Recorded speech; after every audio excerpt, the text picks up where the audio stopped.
C Apaches and the Brookhaven Bears.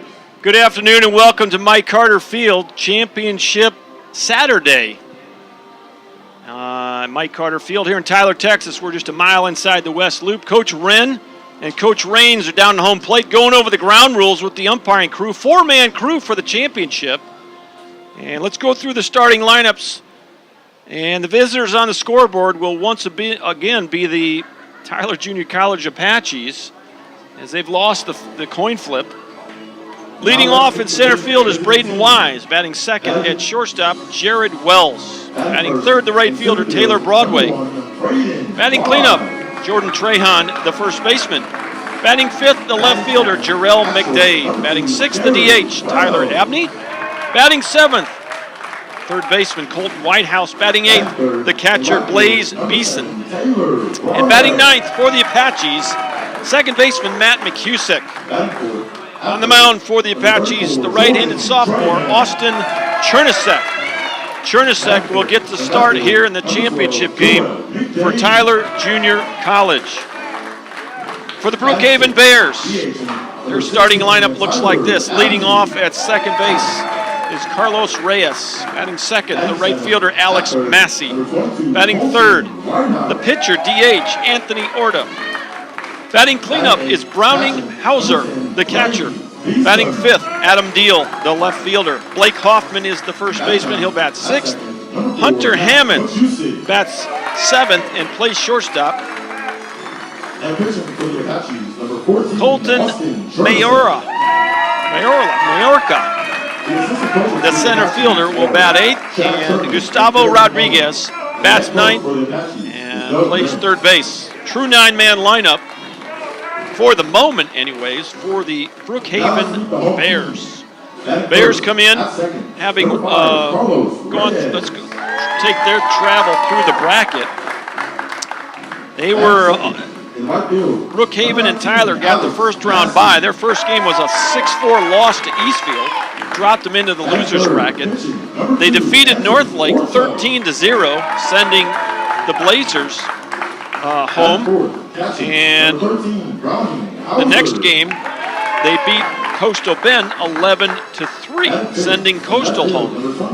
And just a few minutes ago, they defeated Eastfield College 10-6, sending the Harvesters home. So the Bears have sent Northlake home, they've sent Coastal home, and they've sent Eastfield home. And they're going to have to beat Tyler twice to send the Apaches home. It's Championship Saturday here at Mike Carter Field. The Bears are being introduced, and we'll take a little break here and have the anthem in just a moment. And the assistant coaches for the Bears are Skylar Sullivan and Jason Walls. And head coach for the Bears is Brandon Raines. We now ask that you stand and move your caps as we honor America with the playing of our national anthem.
All right, we are ready to play baseball here at Mike Carter Field.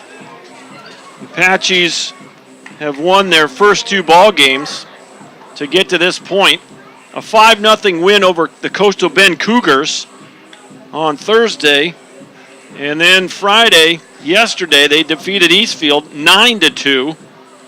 And that put them in the championship bracket without a loss. They'll face the Brookhaven Bears. And if the Apaches win, they will earn a right to go to the World Series. And Brookhaven, if Brookhaven wins today, we'll all take a break and come back tomorrow at 2 o'clock for the final winner-take-all championship. Dr. John Groth on the play-by-play for you here. Mike Carter Field is the location. The Bears from Farmers Branch, Texas.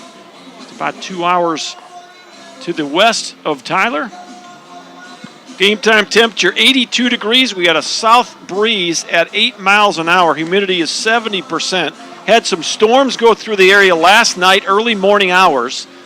But it's been a pretty pleasant day, all things considered here. When you looked at the forecast about 2 days ago, it looked like it was going to be raining all day long. And fortunately for baseball fans, the rain moved through earlier today. And it's been a good day for baseball. And so, of course, with the artificial turf here, we were in pretty good shape either way. But for now, we're getting ready to play some baseball. And a lot at stake here. The winner will end up going to the NJCAA Division III World Series in Greenville, Tennessee on May 27th. The District C championship tournament culminates. These two squads are the last two standing.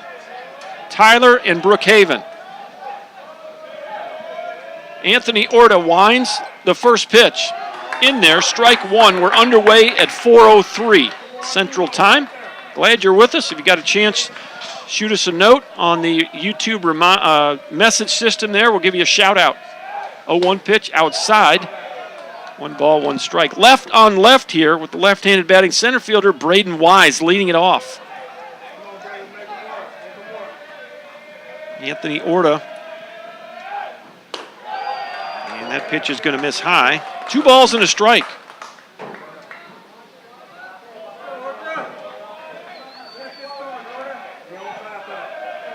Just getting started here. Need to hustle over from UT Tyler. Called their winner's bracket game. Lots going on at the UT ballpark. Softballers playing their super regional, and the baseball team hosting the NC2A baseball regional. That ball's fouled out of play. Headed over toward the bleachers on the left side. And it's a full count on Braden Wise.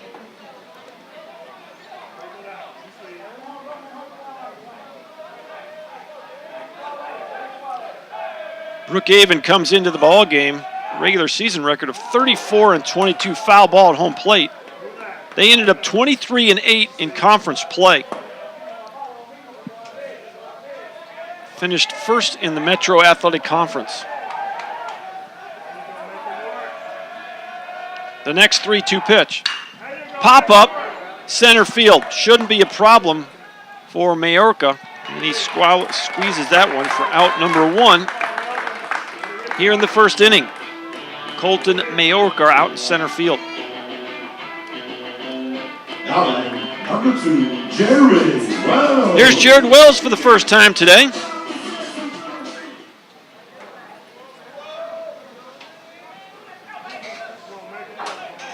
Aorta comes into the ballgame with a 4-1 record and a 2.41 ERA.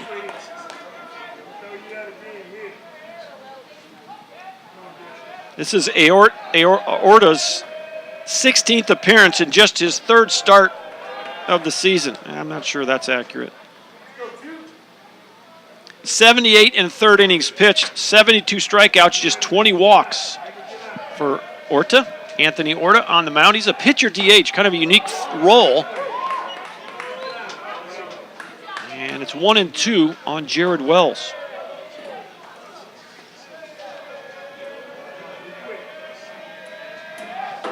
Next pitch fouled off, and the catcher, Browning Hauser, couldn't quite hold on to it. And Wells will get another chance.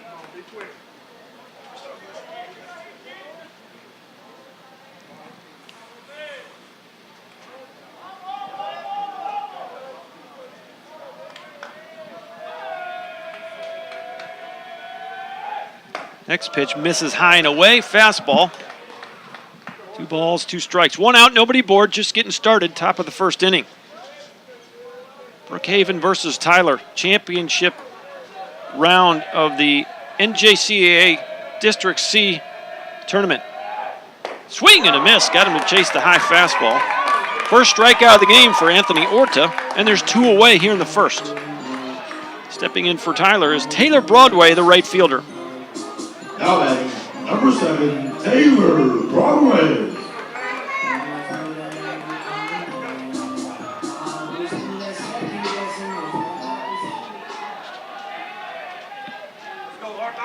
Broadway batting in the 3 position for the Apaches. Apaches come in 36-20 on the year.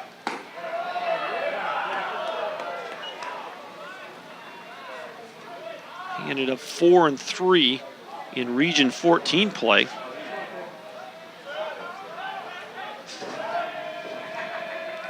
One ball, no strikes.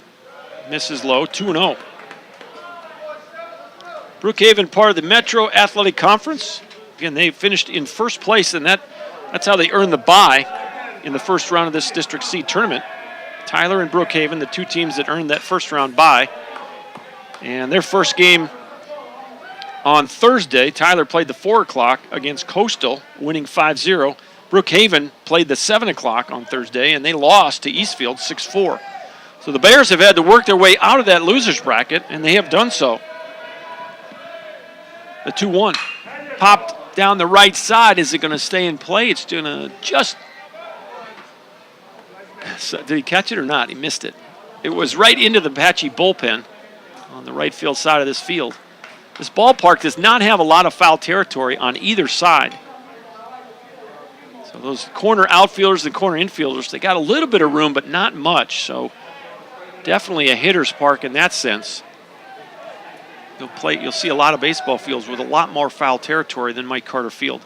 370 straight away, 325 down the lines, 361 in the gaps.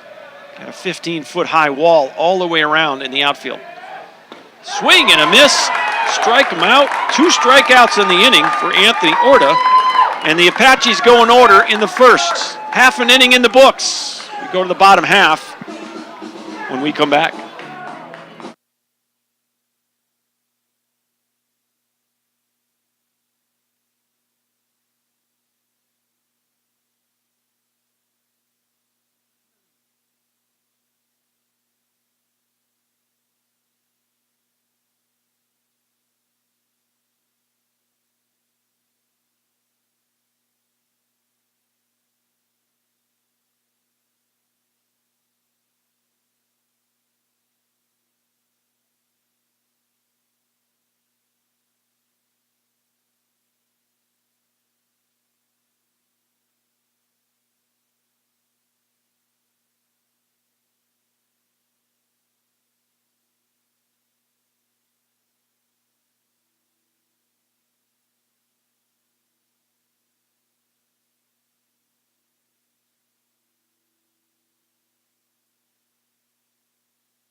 And welcome back to Mike Carter Field. Leading off for the Brookhaven Bears here in the bottom half of inning number 1, Carlos Reyes. Second baseman for Brookhaven, wearing their neon Baylor Bear-like Oregon Duck-like uniform tops with the green helmets and the white ball caps with the green bills. Got the white pants going. Apache's wearing their cream-colored uniforms today with the black caps and the black socks. No balls and 2 strikes to Carlos Reyes here in inning number 1 defensively for the Apaches. There's a grounder to second base. McCusick scrambles over, throws the first one out. Defensively for the Apaches, you got Jarrell McDade in left, Braden Wise in center, Taylor Broadway in right. Around the infield is Colton Whitehouse at third, Jared Wells at short, Matt McCusick at second, Jordan Trahan at first, Blaze Beeson behind the plate, and on the mound, the right-handed sophomore from Katy, Texas, Austin Chernusek. Chernussek's 2-1 with a 5.06 ERA. Swing and a miss on a fastball. This is Alex Massey at the plate for the Bears. Chernusek, 6 foot 180, 37 1/3 innings, 41 strikeouts, 25 walks for the sophomore from Katy, Texas, Austin Chernusek. No balls and 2 strikes to Alex Massey. For Chernusek, it's outing number 18 of the year, and it's the 6th start of the season. The 0-2. Fouls it off, kind of chased one, but did get a piece of it. Count will stay 0-2 on Alex Massey.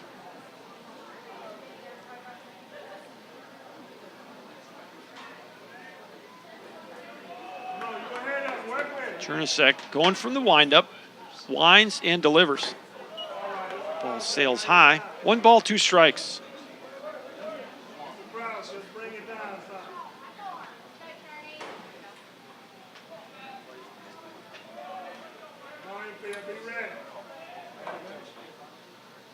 The 1-2 pitch, well hit high, but shallow center field. And Braden Wise, a couple of steps back, makes the catch. 2 up, 2 down, and that'll bring the pitcher DH, Anthony Orta. Anthony Orta. Not too often you have the two-way player in the middle of your lineup, but Orta, a good athlete. Batting in the 3 spot for Coach Raines. Check swing, did not go. 1 ball, no strikes.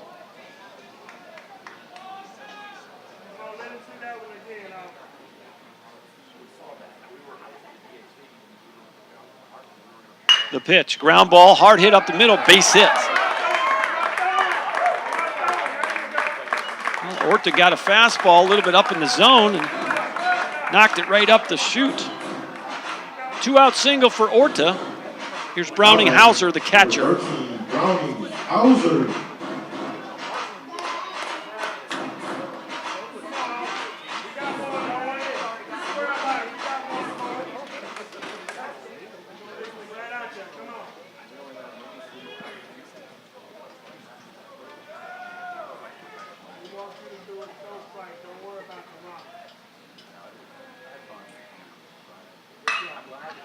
First pitch swinging, pops it up. Out in center field, Wise runs it down for the final out. That's the end of inning number 1. And we'll go to the second inning. We're still scoreless here at Mike Carter Field. You're watching the NJCAA District C tournament, the championship game, on ApacheAthletics.com.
Welcome back to Mike Carter Field.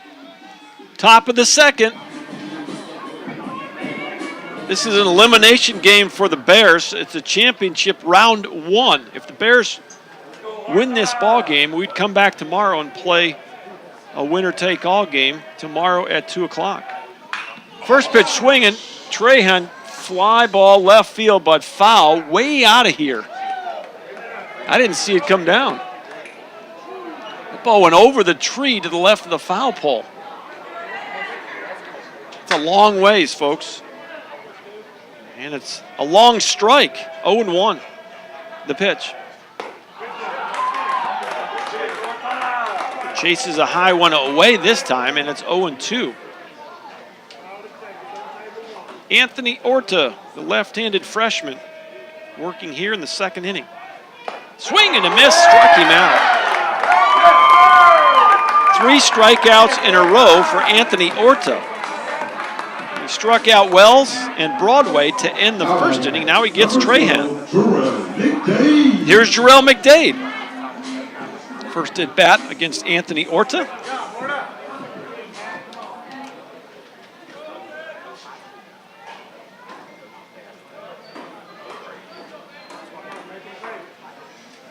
One out here in the second. The first pitch. Check swing, thought he went. Yes, he did. Defensively for the Bears, Adam Deal in left, Colton Mayorga in center, Alex Massey in right. Around the infield, it's Gustavo Rodriguez at third, Hunter Hammonds at short, Carlos Reyes at second, Blake Hoffman at first, Browning Hauser behind the plate, and of course Anthony Orta on the mound for the Bears. No balls, 2 strikes on Jarrell McDade.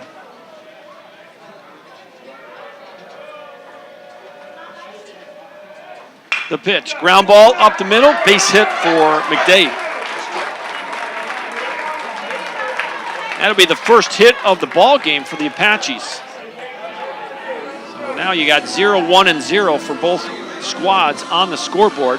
Here's the DH, Tyler Abney. Number 16, Tyler Abney.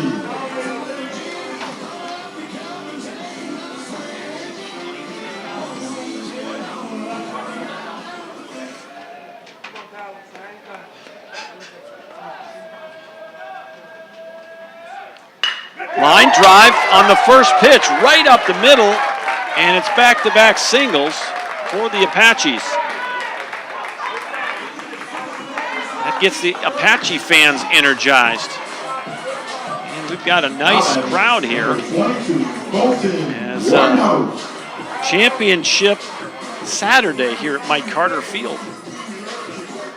District C tournament. This tournament is hosted, I think it's on a 4-year rotation, 4 or 5-year rotation. 4 of the years it's over in the Metroplex. And then once out of every 4 or 5 years, it rotates to Region 14. And it came very close to being held in Beeville, as Tyler and Coastal Bend went toe-to-toe for 7 ball games. And the Apaches held on in Game 7, 9-8, with the bases loaded, 2 outs. Otherwise, we'd be in Beeville right now. But this tournament will rotate back to the Metroplex next year. Next pitch misses. 2 balls and no strikes to Colton Whitehouse, third baseman for the Apaches, getting his first at bat and his first look at left-handed freshman Anthony Orta.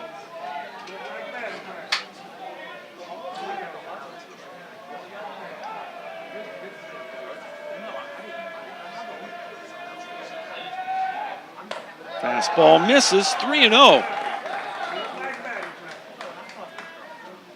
Anthony Orta was named the NJCAA Division III Player of the Week earlier this season,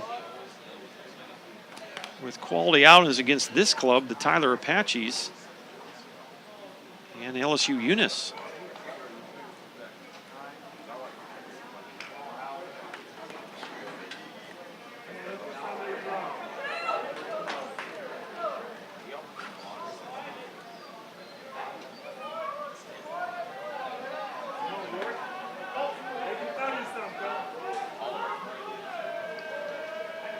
3 balls, no strikes. The pitch.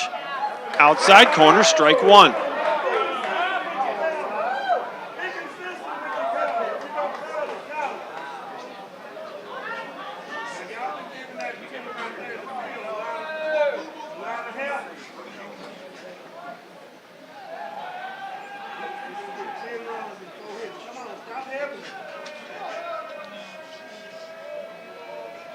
Or to come set, the 3-1. Fly ball center field. Majorca under it. Makes the grab right in front of the warning track. McDade will tag and go to third. And Abney will tag and come in behind him. So the runners advance on the long fly ball to center field by Colton Whitehouse. 2 outs in the inning for Blaze Beeson, the 8-hitter in the Apache lineup. Now batting, number 10, Blaze Beeson.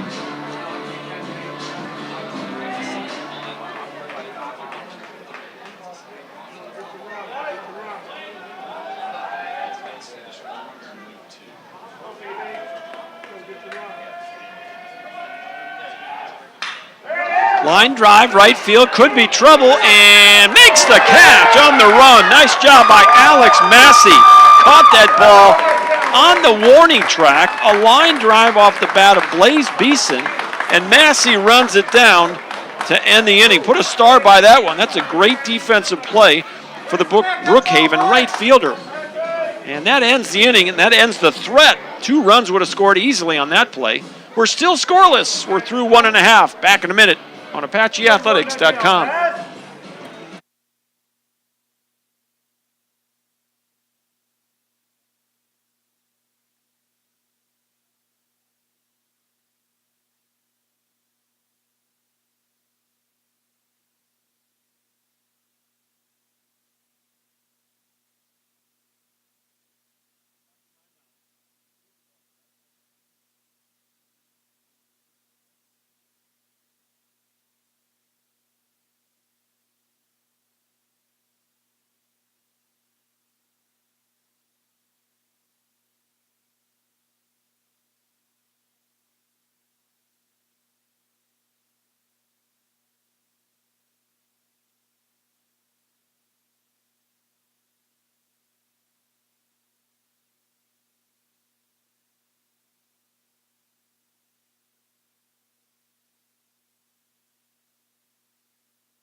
Five, 6, and 7 for the Brookhaven Bears. What a great play to end that inning by right fielder Alex Massey. Easily saved 2 runs. Would have been extra bases, at least a double, maybe a triple for Beeson. First pitch swung on and missed. Adam Deal leads it off, the left fielder for the Bears. It'll be Deal, Hoffman, and Hammonds scheduled to hit. That pitch missed high. 1 ball, 1 strike. Austin Chernusek, the right-handed sophomore from Katy, Texas, on the mound for the Apaches. 2-1 on the year. Used a lot out of the bullpen this year. This is his 6th start and his 18th appearance overall, 12 times out of the pen. 37 1/3 innings, 41 strikeouts for the sophomore from Katy. 1 ball, 2 strikes to Adam Deal, the left fielder. Breaking pitch just missed. 2 balls, 2 strikes. It's really turned out to be a nice day weather-wise. And we really were worried about that. We looked at this Saturday, and it turned out to be a nice day. Chased a high fastball. It's the first strikeout for Austin Chernusek. 1 out here in the second. for the Bears. Stepping up, Number 26. the first baseman, Blake Hoffman.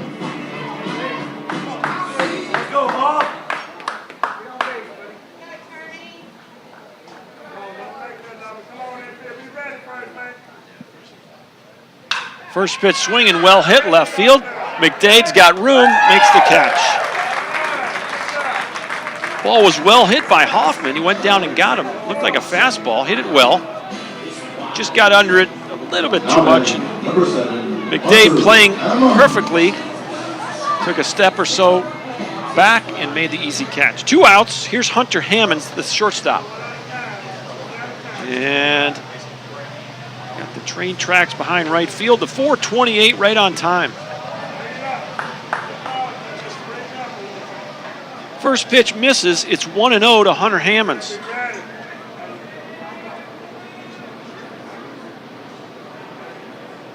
Give those shout outs in a minute here. Check swing, thought he went. Yes, he did. Home plate umpire was going to call it a strike, and then he appealed to the first base umpire. We got 4 umpires in the championship round here today and tomorrow if necessary. Sure is nice to have 4 sets of eyes on the game. 1-1 pitch. Strike 2.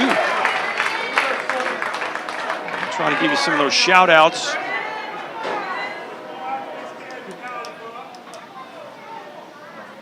Haven't had a chance to check that yet. Strike 3. Breaking pitch. Hammonds is down, and there's 3 up and 3 down here in the second inning. We'll head to the third. We're still scoreless at Mike Carter. It's the championship round of the District C tournament on ApacheAthletics.com.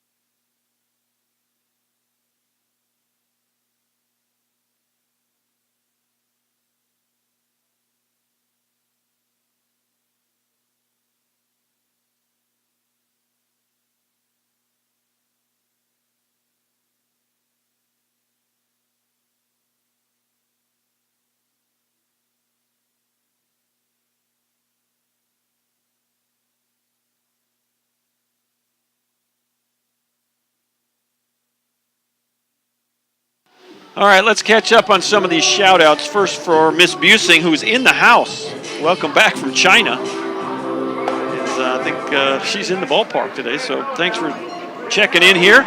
Also heard from the Chernisecs, watching from Katy. Go Apaches. The daughter is attending prom tonight. And Miss Lawhunch checked in from Northwest Houston, Jersey Village. Paulie's from Longview are watching. Go Apaches. Appreciate that. And then Panda Bear. Glad you're on board for this broadcast. The McCusecs watching from Irving. And appreciate all the check-ins on that YouTube message system. A perfect push bunt, and nobody's going to get Matt McCusek. It's a single. 1B4 if you're scoring at the house. A push bunt. And the Apaches have their leadoff runner aboard here in the third inning. Apaches are the visitors on the scoreboard. And here's Braden Wise for the second time today. Flew out to center field back in the first inning. Appreciate all the check-ins. Again, we'll give you a shout out if you check in on that YouTube message system or the Remind system. Heard from Miss Busing on that Remind system. Some of the Apache fans get a reminder text when we're about to go on the air. And sure appreciate the feedback we get during the broadcast. We're at Tyler's Mike Carter Field on Championship Saturday. Game number 10. 0-1 pitch to Wise. He's going to show bunt early. He'll try to bunt. The ball went off his shoulder. Foul ball. Came right back off that turf, bounced up, hit him in the shoulder while he was in the box. And it's 0-2 on Braden Wise. Braden Wise was 1 for 4 in yesterday's win over Eastfield. He did score a couple runs. He walked once, struck out twice yesterday.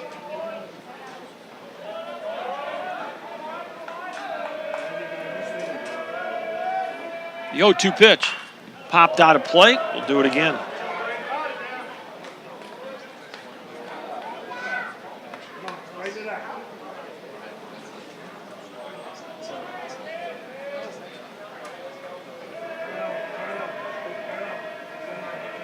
Orta comes set. Here's the next 0-2. Fouls that one off again. That's headed toward the Camry. I think it's going to get over. Uh-oh. Uh-oh. Nobody said they heard something up here. I think that got over the Camry. Camry is right behind that tree right there. I got a pretty good view. If it gets smashed, I think I'll know it. Hopefully I will. Maybe I don't need to know it. The way I found out that I had a ball go through my windshield when I was coaching here, somebody took a picture of it with their cell phone and brought it to the dugout. They said, "Coach, guess where that foul ball went?" They showed me a picture of my smashed window. Line drive, left field, can't get it. Hammond's made a great effort at shortstop. He ran way to the 6 hole, a little looping liner off the bat of Wise, and it dumps in for a hit. So there's 2 aboard here, nobody out. And gotta believe you're gonna see a sacrifice here from Wells. First and second, no one out in a scoreless tie. We're in the top of the 3rd. Wells, the second batter in the Apache lineup. Now time is going to be called by one of the assistant coaches for Brookhaven. He's going to make his way out to the mound. They're going to talk through this bunt situation. Coach Wren's going to have a meeting of the minds out in front of the Apache dugout. 2 base runners, the base coaches, and the batter, Jared Wells.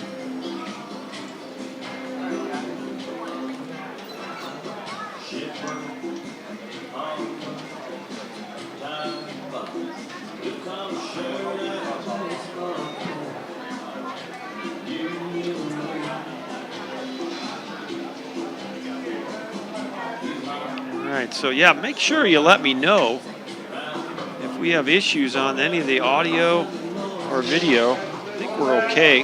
Just got to note that we might have issues with the video, but everything on our end looks A-okay.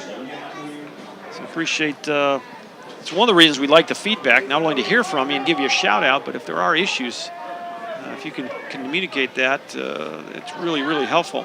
Checking in from Enterprise, Ashlyn, I don't know if I'm saying it right, Riles or Rails? It's Coach Wren's in-laws, I think. So they're checking in from Alabama, trying to root the Apaches back to the World Series. Said it yesterday, but I'll repeat it. I really enjoyed my time down in that part of Alabama. We got to go down for the wedding of Amelia and Coach Wren a couple years ago, and really enjoyed getting to meet all the family members. Wished it was a little closer. It was a long drive from Tyler. Kitty, my wife Kitty and I really enjoyed that time down there. Fly ball, right field, out of play. 1 ball, 1 strike. Nobody out. There was no bunt there. So Coach Wren going to let him swing away. Apaches with 4 hits now. 2 in this inning. Back-to-back singles by McCusick and Wise have the runners at first and second with nobody out. Wells is going to show bunt here. The pitch. Slash, he fouls it off. So Brookhaven wasn't biting on that. Neither infielder on the corner were coming in. So they were giving Wells the bunt, but he went ahead and turned and slashed. And it's 1 ball, 2 strikes. Nobody out in the 3rd. Orta comes set, the freshman from Keller. Line drive, right field, base hit, that's trouble. 1 run's going to score. And Wise is going to go to 3rd. It's a double for Jared Wells, 1-0 Tyler.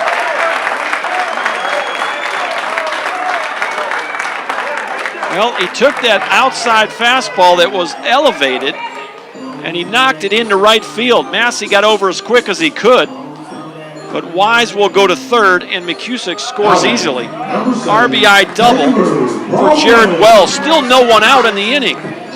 Here's Taylor Broadway. You're facing the two most dangerous Apache hitters in Broadway and Trahan with 2 runners in scoring position. So, boy, you got to be careful here if you're Anthony Orta.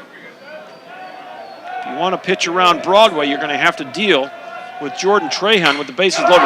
First pitch swinging high, deep, left field. That ball is 3-run for Taylor Broadway. He jumped on the first pitch he saw, and that ball cleared the fence by about 6 or 8 feet in left field.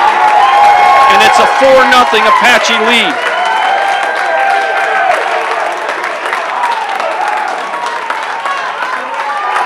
Taylor Broadway got the fastball he wanted and launched it over the 15-foot high wall in left field. Clears the bases and obviously gets the dugout fired up and the fans off their seats. Swing and a miss as Trahan swings through a fastball, 0-1. Trahan struck out his first time up.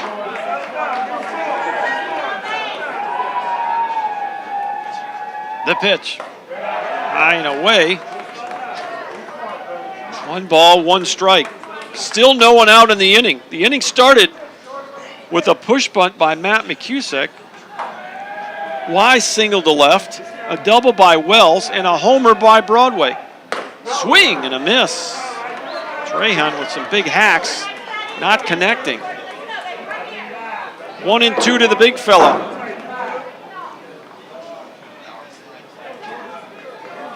Anthony Orta, the freshman lefty from Keller.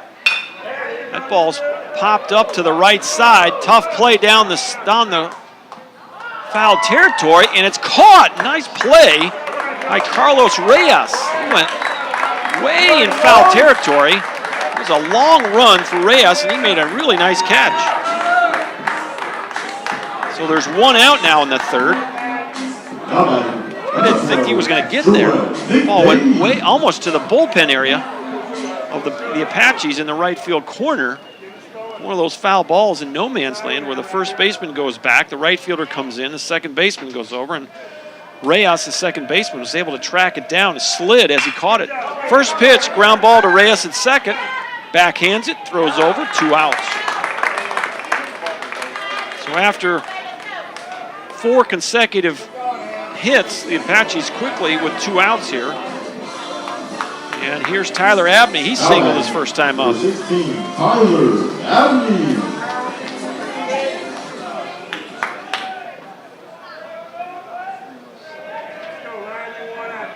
Orta winds and delivers, ball 1. Well, these two teams played each other twice in the regular season.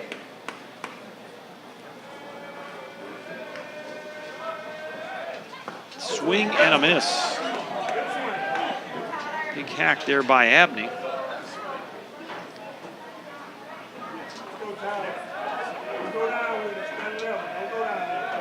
The next pitch popped up right side. That's going to get out of play into the Apache bullpen batting cage area down the right side. It's right inside the bullpen. So I'm trying to find the Apaches beat Brookhaven.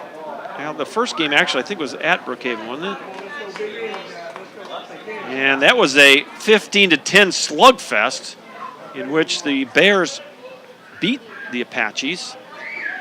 And that was back on the 6th of February. Early in the year, it was a 15-10 Bear win. And the Apaches returned the favor later in the year here at Mike Carter, a 10-0 win on the 27th of March. So there's another pop fly into that same area. That's going to be foul, and it's caught by the right fielder Massey for the final out. So the Apaches put 4 runs on the board here in the third inning on 4 hits, 2 singles, a double, and a 3-run homer by Taylor Broadway. Your new score for Mike Carter Field as we go to the bottom of the third, 4-0 Apaches.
Welcome back to Mike Carter Field. 8-9-1 for the Bears. First pitch in there for strike one. Colton Mayorga, the center fielder. He showed bunt and then pulled back. The pitch was called a strike. Austin Chernusek, 22 pitches now. That pitch missed, and it's 1-1 strike. It's Mayorga, Rodriguez, and then back to the top of the Bear lineup and Carlos Reyes. 1-1 pitch. High. 2 balls and a strike. Well, the Apaches strike first in the third inning with 4 runs. And when you have to beat somebody twice, definitely put some pressure on the Bears here early in this ball game. Now it's up to Chernusek to keep hanging zeros. If you're the Bears, you need some base runners. Got a lot of baseball in front of you. You just need to chip away.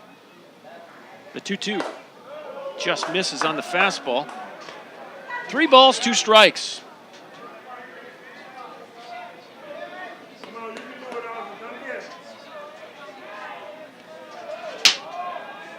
The pitch. Swing and a miss. Struck him out. Strikeout number 3 for Austin Chernusek. And that's going to bring up Gustavo Rodriguez. Now batting, number 4, Gustavo Rodriguez. The Bears have 1 hit here in the first 2 and a third innings. Single to center by Orta. The first pitch. Line drive into left field. Base hit. Rodriguez is aboard with 1 out. Good piece of hitting there by Gustavo Rodriguez. Took the ball the other way. Kind of a looping liner. Fell in front of Jarrell McDade in left field. Runner at first, 1 out, back to the top of the Bear lineup, and Carlos Reyes. All right, so let's see here. We've heard from Miss McCusick, Miss Hughes, sitting in the stands. Ground ball foul.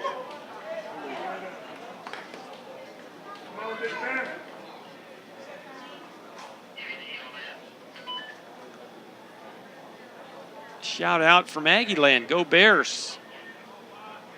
Love you, Dylan and Douglas. Big sis, Miss Palmer. So, all right. Shout out from Miss Palmer. Appreciate hearing from you.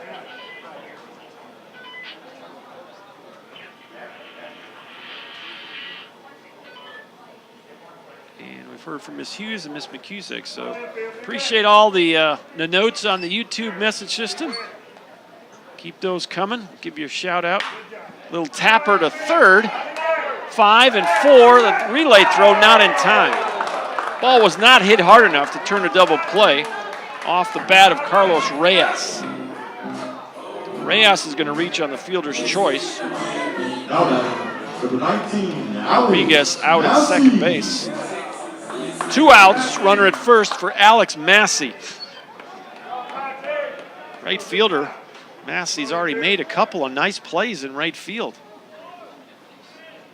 The pitch from Chernusek. Pops up the first pitch, sky high, short center field. Wise drifting in, makes the catch for the final out of the third inning. We'll head to the fourth. It's 4-0 Apaches. You're watching the NJCAA District C Championship on ApacheAthletics.com.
Welcome back to Tyler, Texas.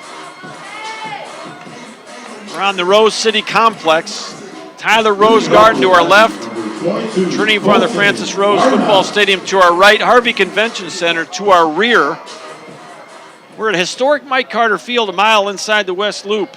Dr. John Groth on the play-by-play. Inning number 4.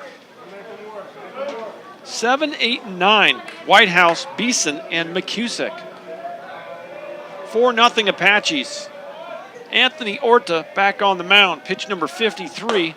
Outside ball 1. Got a good arm. Center fielder when he's not pitching. It's also the 3-hole in the batting lineup. Quite an athlete. Anthony Orta, the freshman from Keller.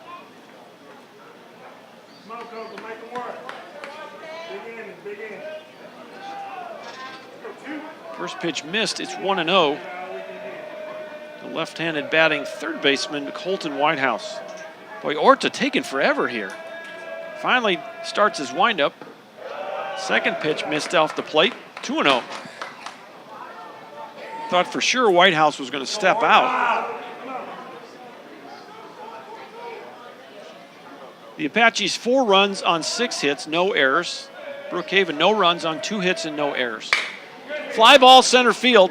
Majorca has got plenty of room, makes the grab, and there's 1 out. That's going to bring up the catcher, Blaze Beeson. Beeson hit a fly ball to right field, and Alex Massey made a great play to end the second inning. Saved a couple of runs, did Alex Massey. So Beeson is 0 for 1 on the year. Blaze Beeson is a .278 hitter. First pitch misses, ball 1. .278 batting average, 8 doubles, and 10 RBIs for the Apache catcher. 1-0. Swing and a miss. 1 ball, 1 strike. This is game 10 of the NJCAA District C tournament. First game of the championship round. The 1-1. Popped out of play. It's 1-2. I like the idea that they split the championship in 2 days. Well, there's nothing worse than having to play a doubleheader for an opportunity to go to the World Series. So I appreciate the NJCAA and District C deciding how to set that bracket up. There's a looping liner, 1 hop, second baseman Reyes can't make the play in time. It's an infield single for Blaze Beeson. Ball looked like it went off the end of the bat, had an awkward spin on it, thought it might get up the middle, but Reyes ranged to his right, gathered the ball in, and by the time he could get it to first, Beeson beat it out. Here's Matt McCusick, laid down a perfect push bunt to the right side of the infield. It got by Orta for the single, so he's 1 for 1. He scored on the double by Jared Wells.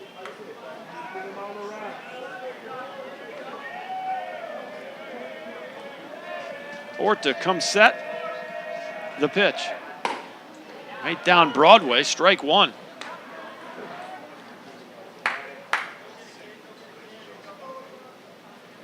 Matt McCusick, 276 average, 5 doubles, 1 triple, a homer, 17 RBIs for the Apache second baseman. 0-1 count. The pitch. Fly ball left field. They got Deal positioned perfectly. Takes a couple of steps to his right and gathers it in for the second out. 2 outs. Back to the top of the Apache lineup we go. Braden Wise. Braden Wise.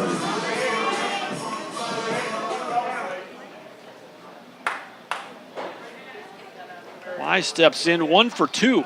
Singled to left field his last time up. Scored on the 3-run homer by Taylor Broadway. First pitch misses outside, ball 1. Flew out to center back in the first inning. Braden Wise on the season, a .333 average, 5 doubles, 3 triples, 20 RBIs, no homers. Fastball high, 2-0. Jared Wells waits on deck for the Apaches. Got Coach Chad Sherman patrolling the first base coach's box. Got Garrett McMullen in that third base coach's box. The 2-0. Outside corner, 2-1.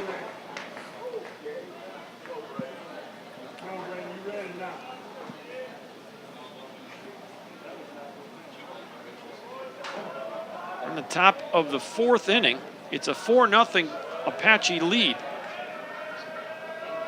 2-1. Outside corner, 2 balls and 2 strikes.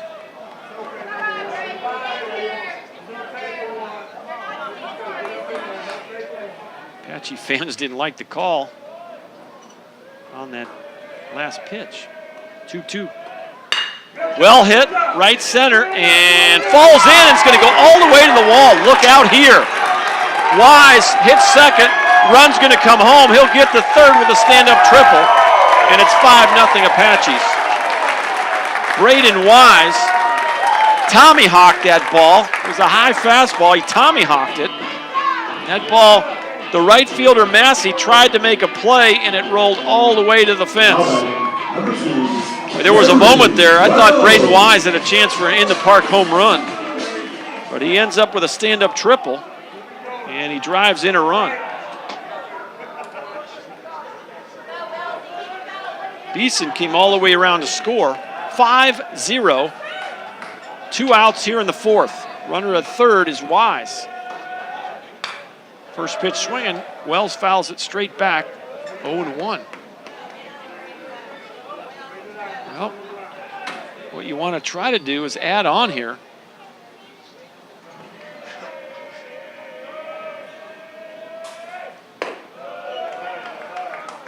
Somebody down in that hospitality area has got a uniform from our first year. I want to know who that is. Line drive, center field, another 2-out hit for Wells. It's 6-0 Apaches.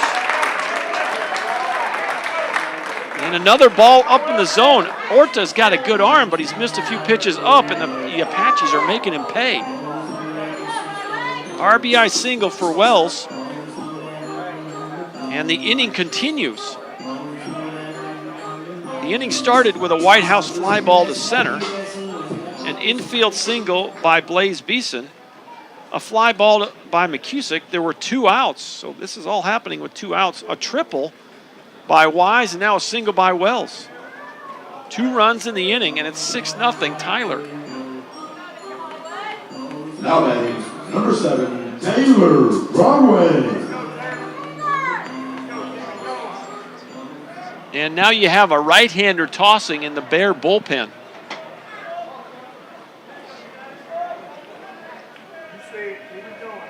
Looks like it's Dalton Yearwood. Runner going on the pitch, not even going to make a throw. So Wells steals second. And now you got a runner in scoring position for Taylor Broadway. And all he did was go yard last time. Struck out his first at bat. Hit a 3-run homer over the left field wall. 1-0 to Broadway. The pitch. Swing and a miss. 1 ball, 1 strike. Browning Hauser was set up off the plate there, and that ball actually drifted out over the outside half. But Broadway swung through it. 1 ball, 1 strike, 2 outs. Wells at second. The pitch. Same thing. Foul tipped it. 1-2.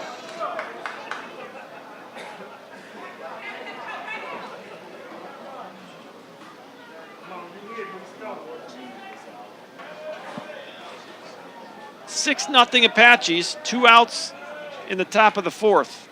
Freshman Anthony Orta on the mound. The pitch. Ground ball up the middle, tough play. Knocks it down, throw to first. Gonna get it's in off the net. Another run's gonna come home. It's 7-0. I'm gonna give him that's a hit. It's a hit at first, and I don't know. I wasn't watching the runner here, but I. The 34, Jordan Trahan. The question is, if the first baseman would have been able to catch or corral that ball, would they have had a play at the plate? And if they would have, you got to give them a throwing error. So Broadway gets the infield single. He won't get an RBI because Wells is going to score on the errant throw. Unfortunately, by Ray, another steal, and they aren't even challenging the runner. 2 times in a row now, the Apaches just taking second base. The Bears lost their focus a little bit here in the 4th. Well, they didn't even make a throw for Wells, and I think that was a delay steal, and they caught him napping again. 7-0. And Trahan is up there. Jordan Trahan, 0 for 2, struck out in the 2nd, popped up to the second baseman in the 3rd. Great play by Reyes to retire Trahan the last time up. 1 ball, 1 strike. You got a base open here. Another dangerous at bat for Anthony Orta. Got to be very careful right here. 1 ball, 1 strike. The pitch. Tell you what, Browning Hauser is setting up well off the plate. And Orta, that pitch appeared to be close to being a strike. I think he may be just giving him a visual to try to keep him from making any bad mistakes to some of the better hitters here in the Apache lineup.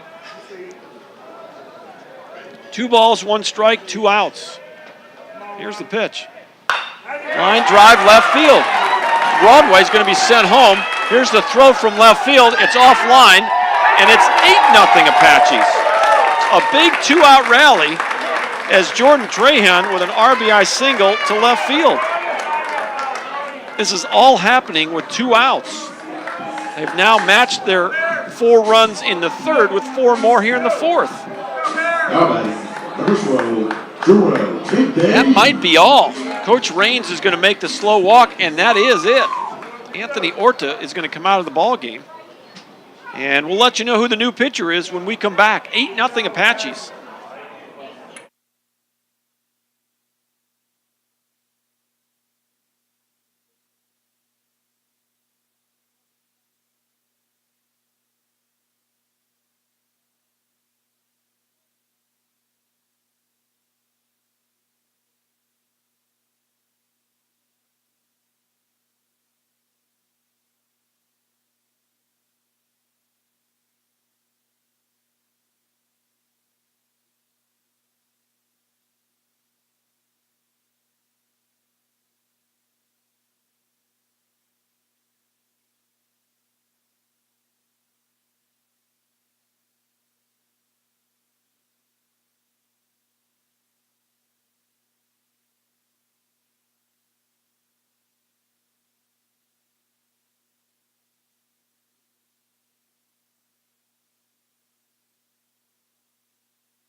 All right, the new pitcher is the right-handed sophomore, Dalton Yearwood.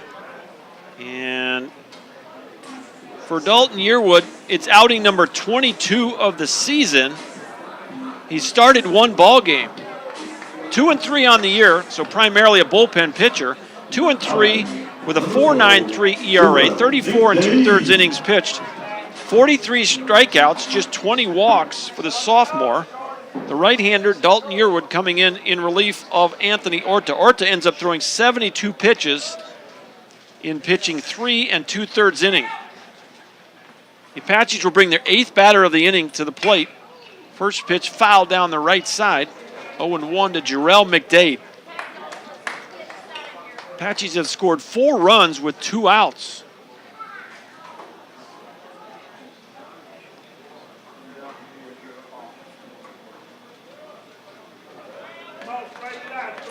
Four consecutive hits for Tyler. And it's an 8-0 lead. Foul ball at home plate. No balls and 2 strikes to Jarrell McDade. McDade 1 for 2, single to center, grounded out to second base. Coming in today's ball game, McDade a .287 average, 5 doubles, 2 triples, 2 home runs, 24 RBIs. Goes down and has a chat with Coach McMullen at third.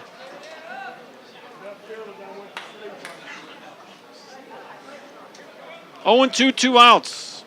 Top of the 4th. 8-0 Apaches. Ground ball, third base side, backhanded by Rodriguez. Nice play, throw to first, got him!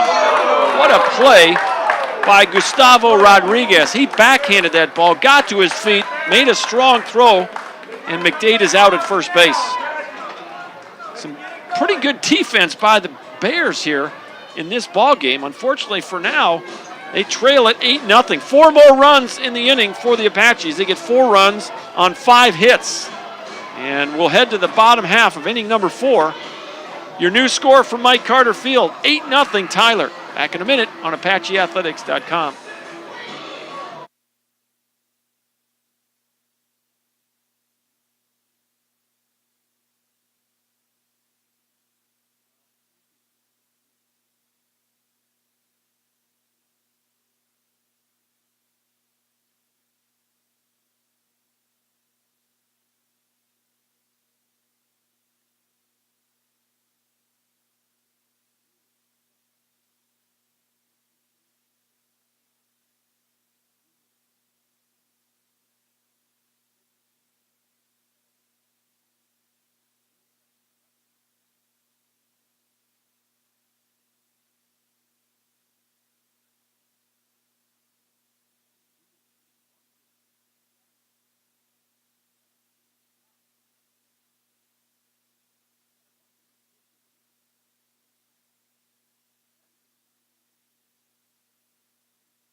Three, 4, and 5 for the Bears as we go to the bottom of 4th.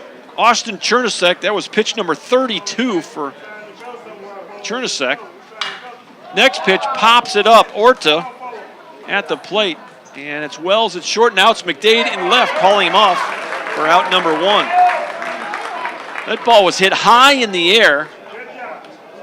And Wells had initially called it, but the rule is if the outfielder calls it, you better get out of the way. And Wells got out of the way for McDade to take that catch. 1 out here in the 4th. Here's Browning Hauser, the catcher. Flew out to center field his first time up. He's 0 for 1. Line drive, ground ball through the hole in the right. He ran through the bag just in case. Taylor Broadway's got a hose in right field. He's already thrown out 1 runner this season from right field on a well-hit ball. I like the hustle by Browning Hauser. You never know. So he's aboard with 1 out. Here's Adam Deal. Heard from Miss Jameson. Appreciate her checking in. Pops it up. First pitch out of play over our heads. Apaches have 8 runs on 11 hits now. Brookhaven, no runs on 3 hits. Got plenty of game to play, so no reason to panic for the Bears, but they need to get a couple of runs here and there, chipping away. Pitch gonna miss. 1 ball, 1 strike. The game I called at UT Tyler this morning was a 10-1 lead for one of the teams, and the other team came all the way back. The final was 10-8. Very similar game to this one. One team got out to an early lead, and the other one chipped away, and came up just short. Got an NCAA Division III regional tournament, World Series qualifier over at Irwin Field on the campus of UT Tyler this weekend. They also have a super regional. UT Tyler softball is about to clinch their chance to go to the World Series again. When I left, they were winning late in their second game of the super regional. They had won yesterday, so looks like the Patriots softballers going to have a chance to defend their national championship at their national tournament. 2 balls, 2 strikes to Adam Deal. The pitch. Line shot left field. McDade not going to get it. 1 hops the fence. They'll pick it up. It's a stand-up double for Adam Deal. That ball was mashed. And Deal is at second base, and this is what I was saying. You got to chip away here if you're the Bears. Number 26, Blake Hoffman. Here's Blake Hoffman now, the first baseman. Hoffman flew out to left field his first time up. Well, one of the challenges from the coaching side of things here for Coach Sherman and Coach Wren and Coach McMullen is to decide how you're going to approach if and when you got to make a pitching change. Certainly not close to that yet, but got to figure out who you might want to bring in a championship game, knowing that the possibility is if you're in trouble, you might have to play another game tomorrow. That ball's fouled off to the left, out of play. 1 ball and 1 strike to Blake Hoffman. We do have Travis French down in the Apache bullpen. The 1-1. Little tapper foul. We saw Frenchie get up yesterday. Never entered the ball game.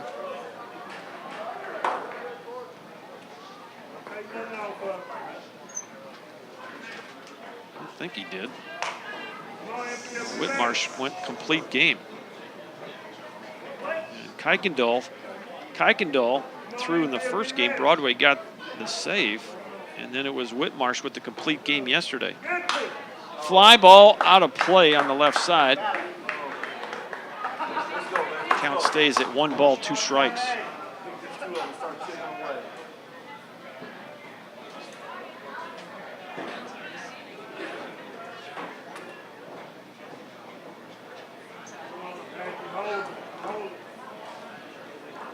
The pitch, high and away, 2 balls, 2 strikes.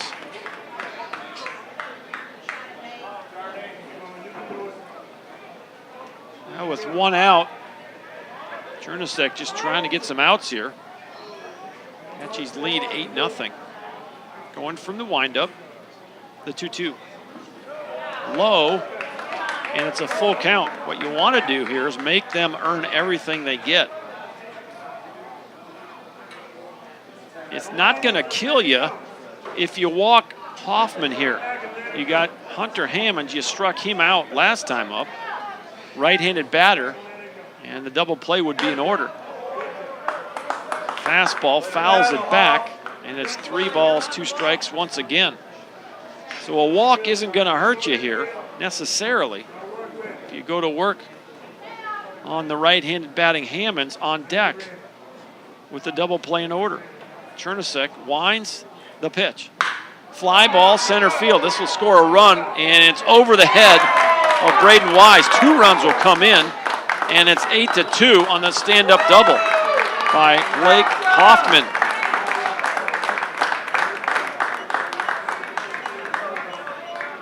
Back-to-back doubles for the Bears, and just like that, it's an 8-2 score.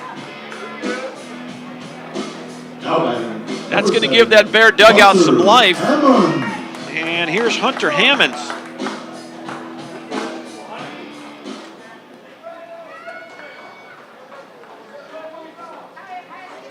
8-2 the score now. Bears with 5 hits.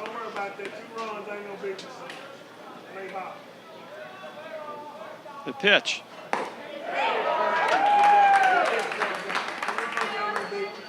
No balls and 1 strike.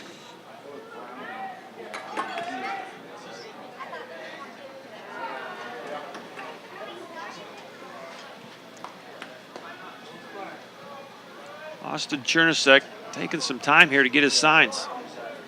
1 out, runner at second, the pitch. In the dirt.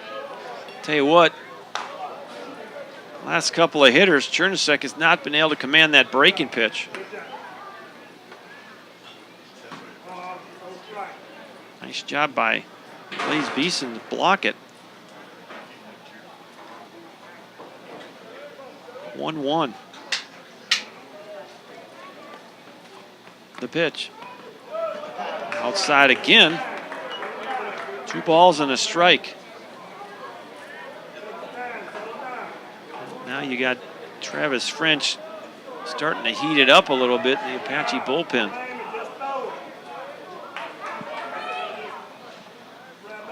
The lead is now 6 at 8-2. The pitch, swing and a miss. 2 balls and 2 strikes.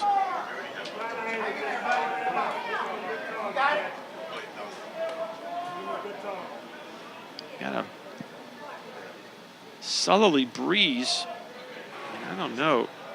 Sure, it seems like it's coming from the west. It might have shifted. Just missed on the fastball. Apache fans wanted to call a strike. We have seen some pitches called for both sides outside the strike zone off the plate a bit. That one was not one of them. Full count with 1 out. The pitch. High, deep left field, but foul. That ball, see where that lands. That's way out of here. I don't know where that landed.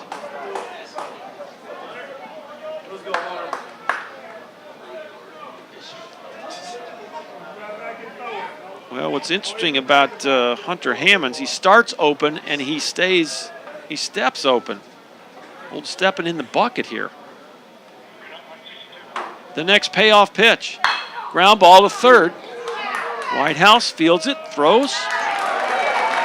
2 outs. That's going to bring up Colton Mayorga, the center fielder. He struck out swinging his first time up, so he's 0 for 1. On the season, Mayorga, 277 average, 3 doubles, a homer, 12 RBIs. He got 2 outs in the inning, and Hoffman still at second. Outside corner, strike 1. There was an off-speed pitch that hit the strike zone.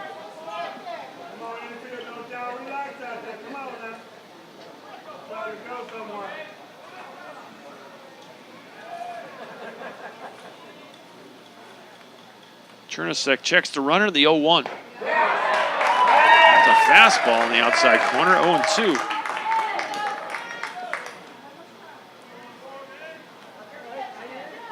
Two outs in the inning. Blake Hoffman, a 2 RBI double, stands at second base. A time is called by Mayorga as he was sick of waiting for Chernusek to deliver the pitch.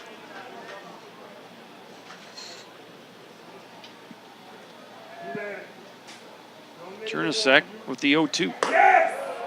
Outside, 1 ball, 2 strikes. We got somebody screaming almost every pitch down there.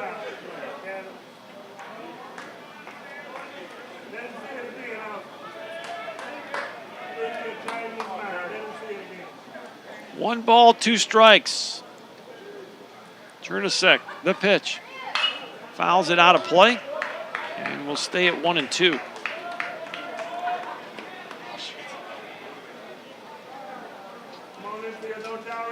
Chernusek now with 58 pitches, 40 strikes, and 18 balls.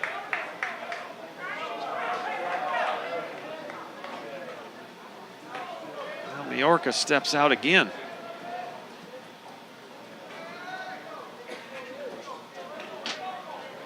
(8-2) Apaches lead. 2 outs here in the bottom of the 4th. That ball sailed up in the zone. 2 balls and 2 strikes.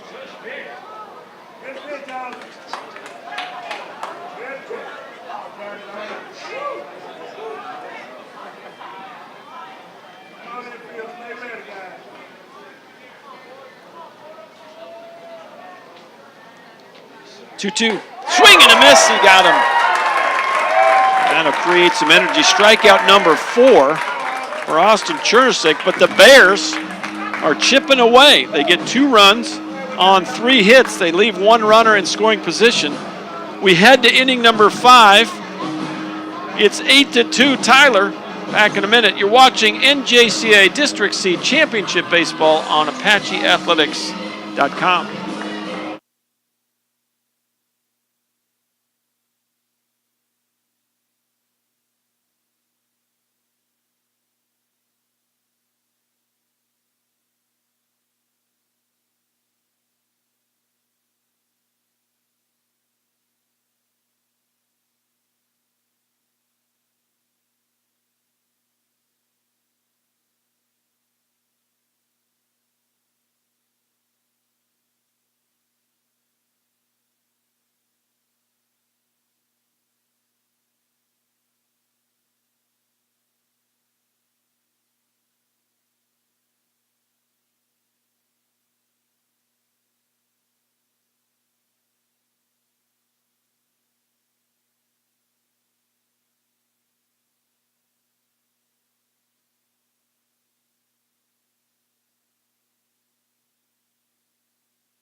Tyler Abney to lead off the 5th inning for the Apaches. He's the 6th batter in the lineup for Tyler. 6, 7, and 8.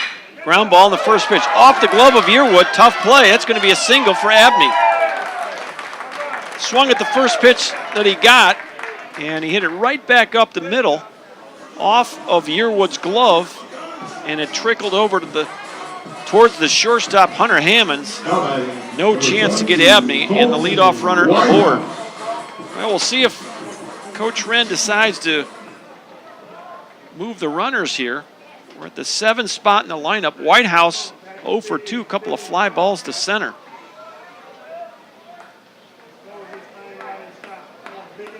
It's the first time that Whitehouse will see Yearwood. Little chopper. This will work as a bunt, might work as a hit. Safe!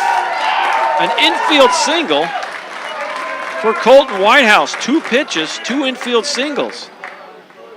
That was an artificial turf hit all the way. A high chopper that bounced over the pitcher, Dalton Yearwood's head. And 2 aboard. Nobody out for Blaze Beeson. Now you think that perhaps you'd think that, but Jared Wells didn't bunt earlier in the ball game with 2 on. Now you're going to see a bunt. Ball gets away, a wild pitch. There's your bunt. So a wild pitch moves both runners into scoring position. The Apaches with a chance to answer the 2 runs by Brookhaven in the bottom of the 4th with more of their own here in the 5th. And definitely squeeze in play here. Right side of the infield playing back. The push bunt is in play. So is the, well, they're way back. Not even thinking about it, so we'll see. Not bunting. There's a grounder. That's going to be a run. They're giving him a run. Throw to first, almost threw it away. RBI fielder's choice for Blaze Beeson. And Whitehouse goes to third. Abney comes home. Here's Matt McCusick. McCusick's 1 for 2. An F7 and a single to second base. Got a runner at third. And again, the squeeze is in play here in Brookhaven, way back. They're giving him the run, even on a routine grounder. There's the bunt attempt. And I don't know if that was a called strike or he just took it. Did he keep his bat there? He pulled the bat back, but the pitch was called a strike, so almost a bluff. And now the corner, now the first baseman trickles in Hoffman. There it is. Play at the plate, a throw, and he's safe. I'm really surprised Brookhaven didn't play that bunt more often. I was talking about it for 2 hitters, and they kept their corner infielders back. And Coach Wren saw that too, and he went ahead and took it. Number 1, Braden Wise. So it's a sacrifice. It's a fielder's choice for McCusick. He'll get a sacrifice on the squeeze, and he'll get an RBI. And another run comes home, and there's your 2 runs. You got those 2 runs right back. Routine ground ball and a safety squeeze. That wasn't even a suicide squeeze. Whitehouse did not leave until that ball was on the ground. The pitcher, Yearwood, tried to make a nice play, but by the time he got the ball to the plate, Whitehouse was there. 10-2 Apaches. Got a runner at first and 1 out. Back to the top of the lineup, Braden Wise for the 4th time today. He's batted 4 times in 5 innings.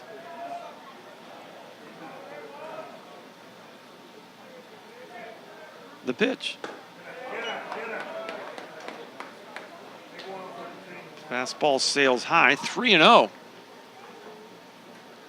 You got 1 out in the 5th inning. Nobody working in the Brookhaven bullpen at the moment.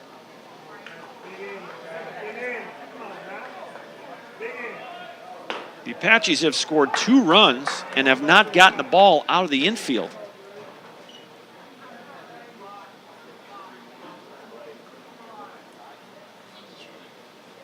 Abney hit a ball off the pitcher's glove for an infield single. Whitehouse a chopper to second for an infield single. A routine grounder and a bunt. Somehow the Apaches have 2 runs in, and now they have 2 base runners. Still only 1 out. The 1 out walk to Wise. And I think that's the first walk of the ball game Number 2, Jerry for Brookhaven Wells. pitching. It is. First walk of the game. Orta did not walk a batter. So first walk for Yearwood. 1st and 2nd, 1 out. Here's Jared Wells. Wouldn't be surprised if we saw a push bunt here.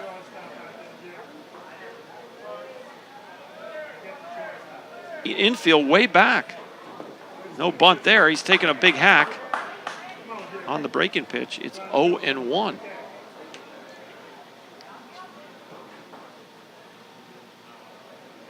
One out, 1st and 2nd. You got McCusick at 2nd and Wise at 1st. Still think the bunt's in play here. 0-1. Not thinking bunt. Wells was not squaring. Boy, the drag bunt at 3rd base is wide open, as is the push bunt. All you got to do is get it by the pitcher.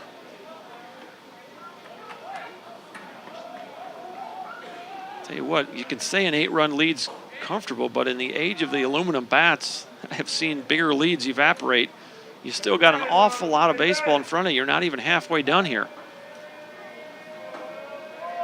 The 1-1. Line drive, base hit. Wells with a single to left field, and they're loaded. Jared Wells was his 3rd hit of the day. Bases loaded, and now you got to deal with Broadway and Trahan. Now batting, number 7, Taylor Broadway. Broadway, he's got 2 hits today. A 3-run homer in the 3rd and an infield single in the 4th. He scored twice. Tough situation here for Dalton Yearwood. Bases loaded, 1 out, facing the 3-hitter in the Apache lineup. First pitch in there, strike 1. On the season, Broadway is the leading Apache hitter at .362. He's got 11 homers and 60 RBIs. If you don't like that, well, deal with Trahan, 14 homers, 65 RBIs. The 0-1. Outside, 1 ball, 1 strike. Not an easy situation here for sophomore Dalton Yearwood from Frisco, Texas. Bases loaded with Apaches, 1 out here in the 5th. They've already scored 2. This has the makings of another big inning. The 1-1. Took something off of that, and it's 1-2. I think the backswing might have got the catcher, Browning Hauser. Broadway with a big cut. Looked like he stepped back and apologized to Hauser. Well, expect some more of that off speed if you're Taylor Broadway. You got to make the adjustment here. 1 ball, 2 strikes, 1 out. The pitch from Yearwood. There it is. Did not go fishing for that one. That's a great pitch by Yearwood. And it's 2-2. Well, that breeze, I'm telling you, it has shifted directions. Kind of blowing out to right center now. 2 balls, 2 strikes. The pitch. Line drive foul down the right field side. Out of play. Pull up the weather here and just see what the Weather Channel says. If we've had a front go through. Sure enough, west-northwesterly at 7. Total wind change since the start of this game. 2-2. Low and away in the fastball. 3-2. Nowhere to put Broadway. Well, what is he going to throw? What do you think? Is he going to go back to that fastball, or is he going to try to get Broadway to go fishing on the breaker? Bases loaded, 1 out. 10-2 is the score. Dalton Yearwood comes set. The pitch. Line drive at the shortstop. It's going to be a double play. Nice play by the shortstop. Hunter Hammonds caught the ball on the line, and that gets Brookhaven out of a big inning. Going to go L6U on the double play, but the Apaches get 2 runs, and they leave 2 on base, and we'll head to the bottom of the 5th. We're halfway home. It's 10-2, Tyler over Brookhaven.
Welcome back to Mike Carter Field. Bottom of inning number 5. We're halfway home in this one. Championship game number 1 between the Tyler Apaches and the Brookhaven Bears. First pitch fouled off on the bunt attempt by Gustavo Rodriguez, the 9-hitter in the Bear lineup. Base hit to left field his first time up. He's 1 for 1 today. The Apaches had a chance to really open this thing up. And a double play ended the inning off the bat of Taylor Broadway. Braden Wise took one step toward third, and that was all it took. Shortstop Hunter Hammonds caught it and just did beat him to the bag, diving with the glove. Swing and a miss on the high fastball. 1 ball, 2 strikes. Nobody on and nobody out. It's Rodriguez, Reyes, and Massey scheduled to hit for the Bears. Come into the ballgame 37-23 on the year. They finished Metro Conference play at 23-8 in first place. Ball's fouled out of play to the left side. We'll stay at 1-2. Chernusek started the inning with 60 pitches. The next 1-2 missed low. Evens the count at 2 balls and 2 strikes. I think that might be Dr. Drain's son wearing that uniform down there. A retro Apache uniform, the all-white with the Tyler across the front. Fly ball left field. McDade makes the catch. Well hit off the bat of Rodriguez. McDade was positioned perfectly. The sun is out now, so boy, the sun may be a factor as we go into the late innings here. McDade's got his shades on and made the nice play for out number 1. Back to the top of the Bear lineup we go. Carlos Reyes, 0 for 2, couple of ground balls. Chernusek winds the first pitch in there, strike 1.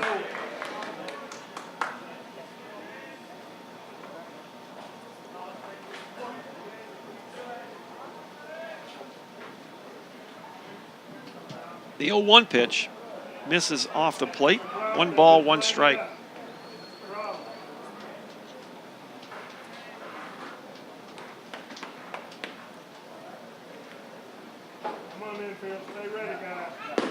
Next pitch is going to miss just low. 2 balls, 1 strike.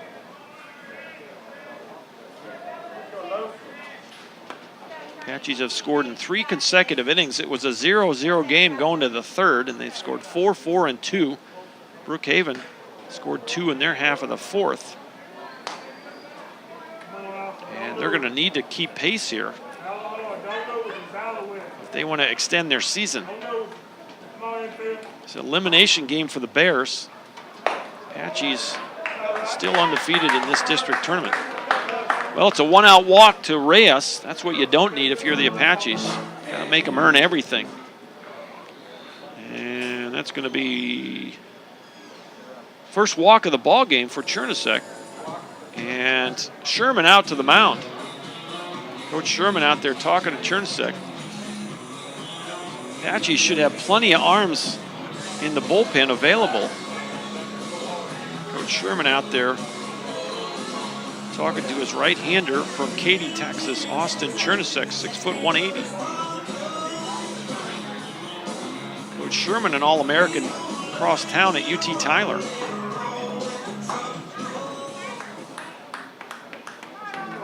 He goes out there, he's pretty good at 6'4", 6'5". He goes out on that mound and he's looking down on everybody. Alex Massey. Here's the right fielder, Alex Massey. A couple of fly balls to center. He's 0 for 2.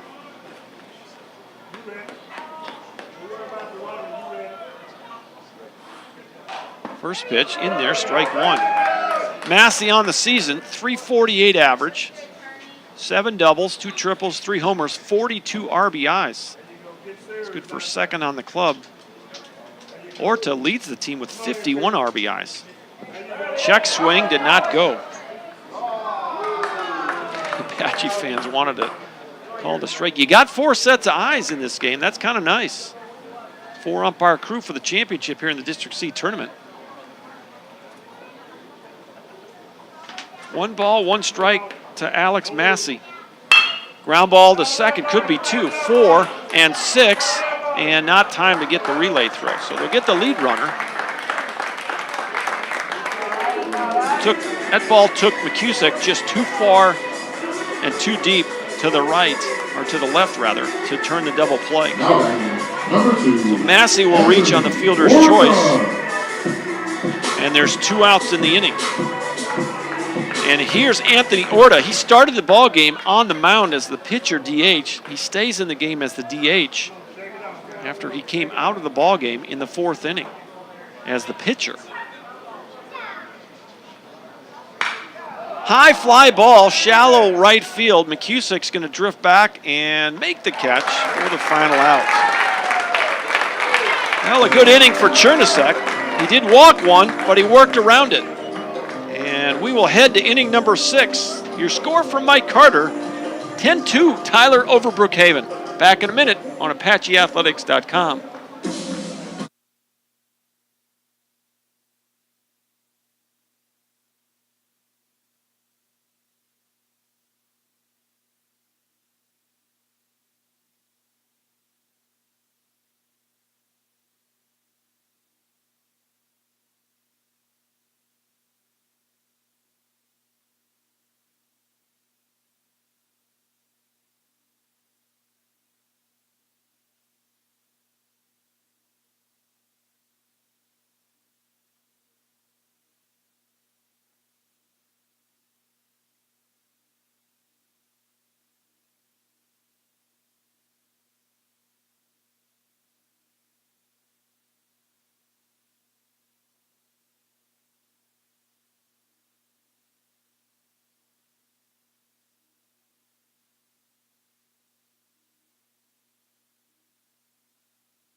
Welcome back to Tyler, Texas, the NJCAA District C Championship Tournament. Dr. John Groth on the play-by-play. We head to the 6th inning, 4, 5, and 6 for the Apaches. Jordan Trahan. Trahan 1 for 3. First pitch outside corner on the fastball, strike 1. Dalton Yearwood returns on the mound for the Bears. He came on with 2 outs in the 4th. Top of the 6th, 10-2 Tyler. 0-1.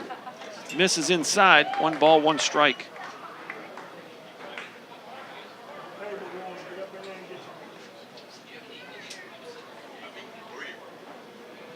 Trahan, a .358 average for the Apaches. That's second on the team. Breaking ball kind of froze him. And it's 1-2.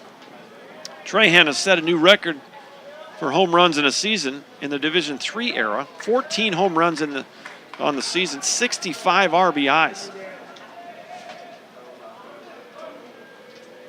Got his first triple of the season yesterday.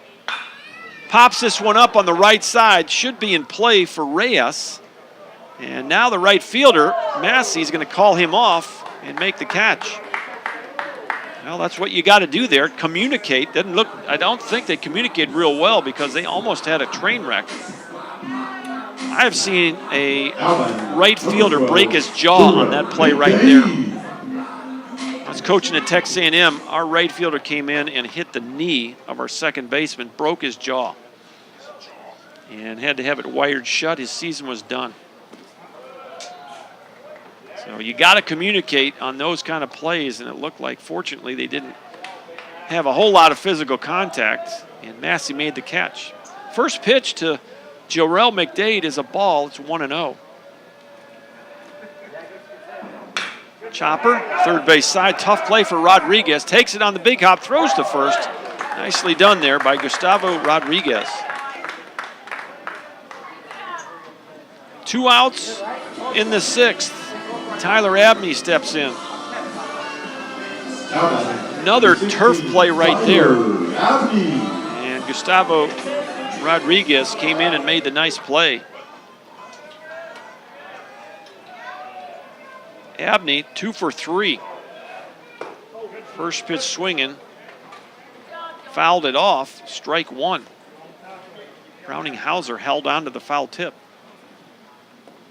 Abney singled to center his first time up, popped up to right field, and then another single right back to the pitcher. A chopper to third, Rodriguez throws across, and it's a 3-up, 3-down inning for the Apaches. Nicely done by Dalton Yearwood to get a quick inning for the Bears. We'll get quickly back to those bats. They're chasing an 8-run deficit as we go to the bottom of the 6th. Watching NJCAA District C action on ApacheAthletics.com.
And welcome back to Mike Carter Field, bottom of the 6th. 4, 5, and 6 for the Bears. Browning Hauser will lead it off. Hauser 1 for 2. Singled and scored back in the 4th on the double by Blake Hoffman. First pitch misses, 1-0. Pitch in there for a strike. 1 ball and 1 strike. Austin Chernusik now 77 pitches after that last pitch. In the bottom of the 6th inning, did a pretty good job on the pitch count. That's in there for a strike. Chernusik has thrown innings of 11, 10, 10, 29, and 15. 29 pitch 4th. It's the inning that the Bears scored their runs. There's a curveball, and he swings and misses and strikes out. 5th strikeout of the ball game for Chernusik.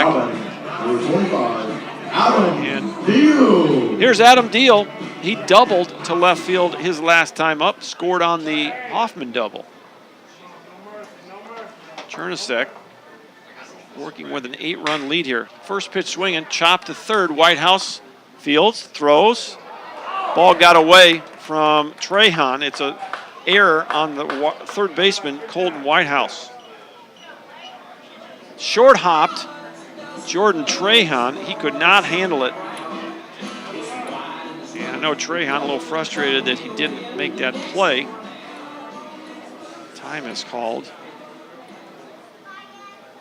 I don't know if that ball hit Trahan in the bare hand. He's moving his right hand as if the ball hit him in the knuckles on the throwing hand. It could have happened that way, but Whitehouse fielded it cleanly. He just made a poor throw, and the big fella over there couldn't quite handle the throw. 1 out, runner at first base. First pitch is outside, ball 1. Blake Hoffman doubled in 2 runs his last time up. The only 2 runs Brookhaven has scored in this ball game. It's back in the 4th. We're in the bottom of the 6th at the moment. The pitch. Good hack right there, and a fastball just misses, fouls it straight back. It's 1-1. Well, Baker Wren in the house. Saw Coach Wren's wife, Amelia. That baby's being passed around somewhere. Looks like Grandma's got him now. 1-1 pitch. Outside, 2 balls and a strike.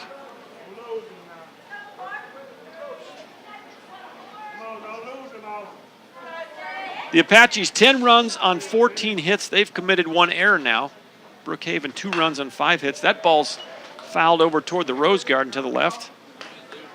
And Hoffman kind of frustrated himself. He didn't barrel that ball up, just missed the fastball.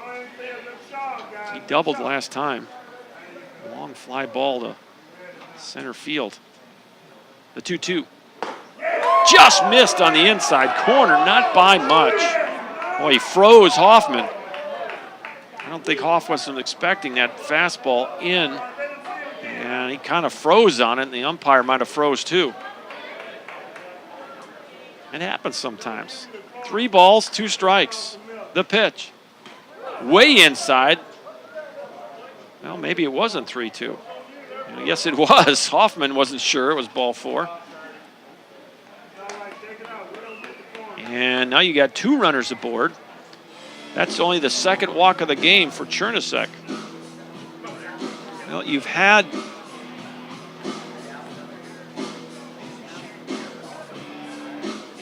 Travis French down there in the bullpen for a while. He's ready to go. So if they want to make a move here, they certainly can.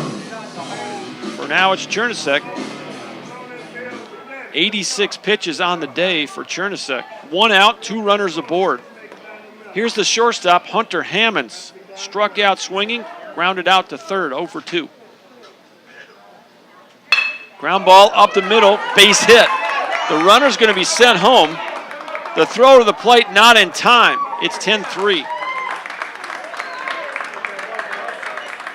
Well, he liked the first pitch he saw, and he drilled it right up the middle. Diving Jared Wells couldn't get there. And Deal comes home to score. Hoffman goes to second base. Number 12, Dylan Cure.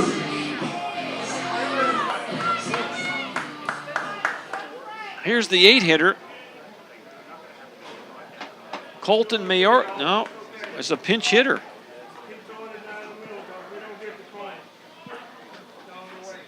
New hitter for the Bears. First pitch, ball 1. Dylan Cure is the pinch hitter.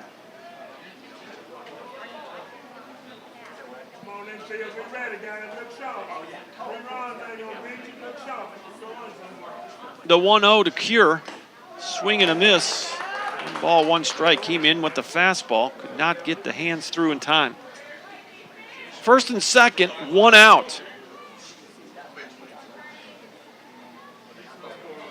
Austin Chernisek working here in the bottom of the 6th. Bears have just scored their 3rd run of the game. It's a fastball right down the heart of the plate. 1-2.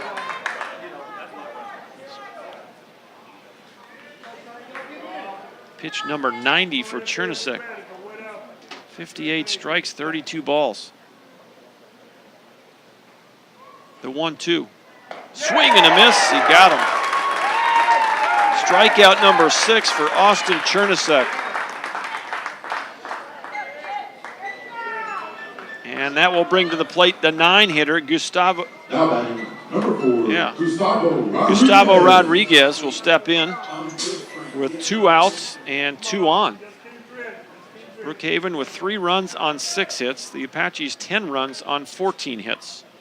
Chernusek has gone the distance. It's 1 out away from working through the 6th inning.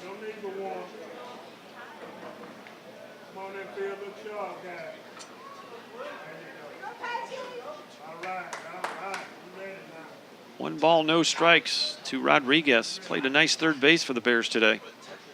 The 1-0. Foul tip. And Beeson couldn't quite hold on to the foul tip. Not sure where it got him. It got him on the left wrist. He's holding that.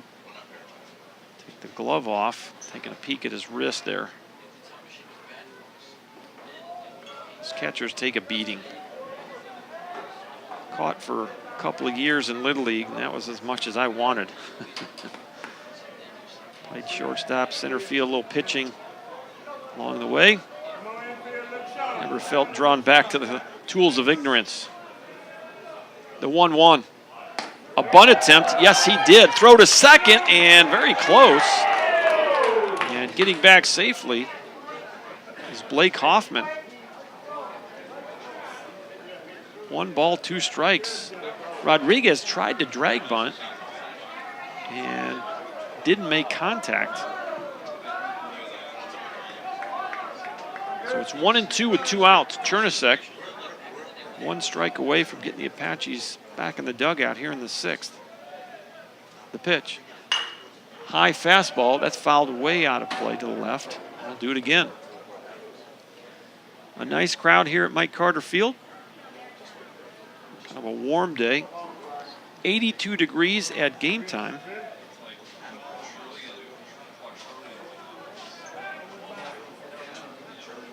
We've had a definite change of the wind direction. Started with the southerly breeze, and now it's a northwesterly breeze at 7. So temperature stays at 82, but evidently we've had a front come through of some sort. I've noticed those flags change direction here. Aren't blowing very much at all at the moment. 2 balls, 2 strikes to Rodriguez. The pitch. Had a notion, but held off. And the count will go full. Now you got the runners moving on the pitch.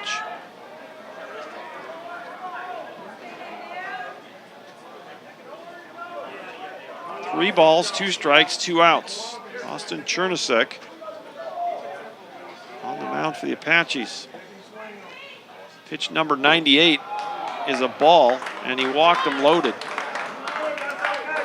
That might be all for Chernusek. Coach Sherman making the long walk out there, and I think they've made the call to the bullpen, and they have. We believe French is on the way in. We'll let you know for sure when we come back.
All right, it is Travis French, 6'4", 205, right-handed freshman out of Kingwood, Texas. He'll take over for Chernusek here with 2 outs in the 6th. Bases loaded. Travis French outing number 15 of the year. They all have been out of the bullpen. 2-0 with a 2.57 ERA, 21 innings pitched, 18 strikeouts, 6 walks. For the freshman from Kingwood, Texas, Travis French. Not an easy spot to come into. He's going to have to throw strikes right away. He got a little cushion here. The Bears would love to chip away. A lot of baseball in front of us. French going to go from the stretch. Wild pitch gets away, and it got away so much. And a hustling Blaze Beeson saved a run. Ball 1. Carlos Reyes at the plate for Brookhaven. Not an easy thing to come in with the bases loaded. And French is going to have to throw strikes here with nowhere to put Reyes. Next pitch is in there for strike 1. 6'4" and 205, the right-handed freshman. Travis French, his 15th appearance of the season. Here's the 1-1.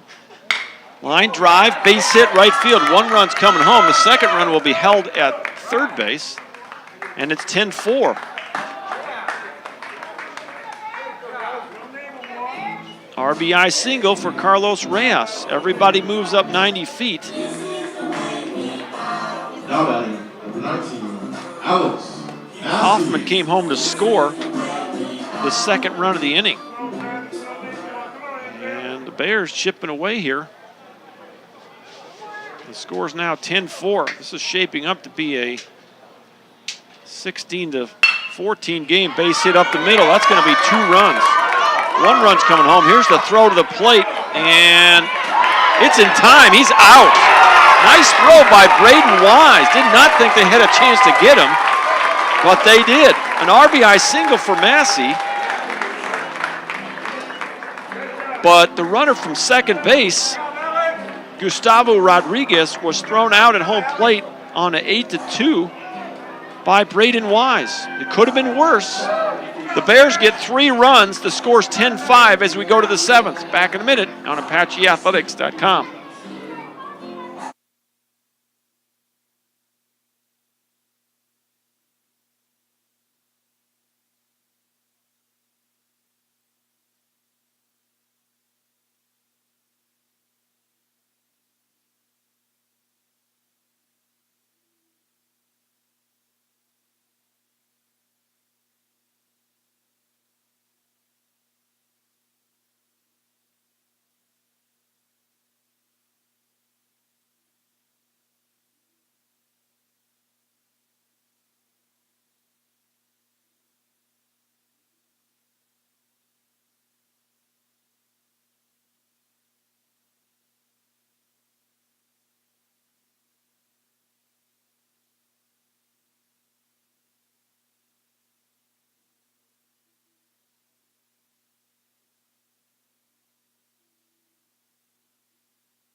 Welcome back to Tyler, Texas. NJCAA District C Championship Baseball here on ApacheAthletics.com. It's championship game number 1 between Tyler and Brookhaven. We go to the 7th. First pitch swinging. Whitehouse grounds to Rodriguez at third. He throws, and there's 1 out. Rodriguez done a nice job over there at third all day long. Handled a lot of baseballs. And one pitch and one out here in the 7th. Dalton Yearwood back on the mound for the Bears. So Whitehouse, the 7th hitter. Here's Beeson, the 8th hitter. 7, 8, and 9 for the Apaches here in the 7th. Blaze Beeson lined out to right field. Infield single and a routine grounder to second that got him an RBI. 1 for 3 on the day. First pitch misses, it's 1-0. Yearwood comes set, going from the stretch. Misses, oh no he doesn't, strike. It's a strike. Apache fans didn't like it, I thought it was a ball. And we've seen the umpire go off the plate a couple times with both pitchers. And that time he did. 1 ball, 1 strike. The pitch. In there for a strike. 1-2. 10-5 is our score. Apaches have 10 runs on 14 hits. Brookhaven 5 runs on 8 hits. Line shot, left field corner. Great catch. Adam Deal went to his knees and made a nice rolling catch. Boy, that Brookhaven has made some really good defensive plays in this ball game. There's another one. Blaze Beeson has gotten robbed twice. He got robbed back in the 2nd inning by the right fielder Alex Massey, and now he hits a bullet to the left fielder Adam Deal, and Deal makes a great play. 2 outs in the inning. Here's the 9 hitter Matt McCusick. First pitch in there, strike 1. McCusick with a push bunt single in the 3rd, a fly ball to left in the 4th, and a sacrifice bunt that netted a run, a squeeze bunt, in the 5th.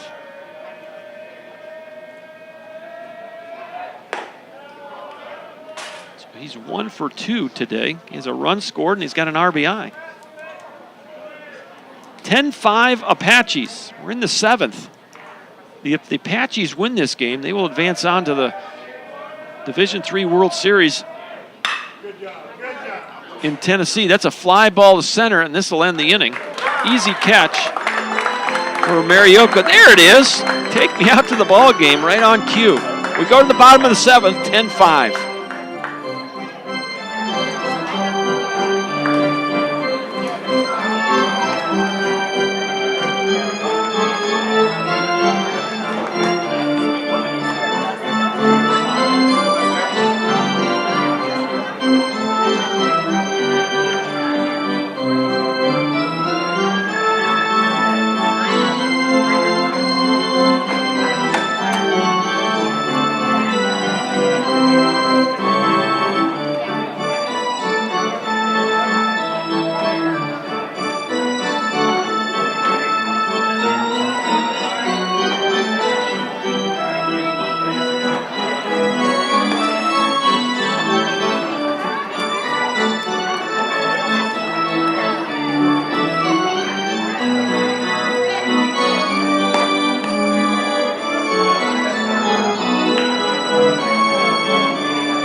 Well, hope you stretch it out at home.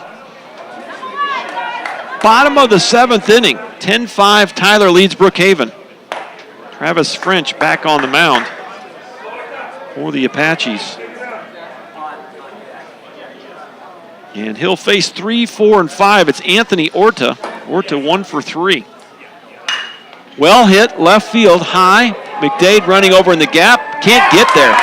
He's going to one-hop the fence. It's a stand-up double to lead off the 7th for Anthony Orta.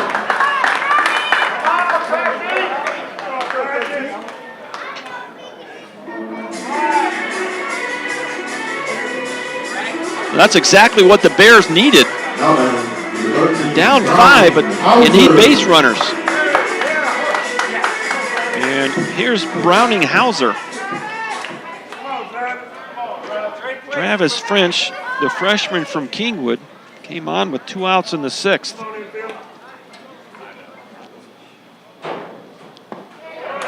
Breaking pitch, way out front, strike 1. Browning Hauser, 1 for 3. Fly ball to center. A single to right field, scored in the 4th, struck out swinging in the 6th.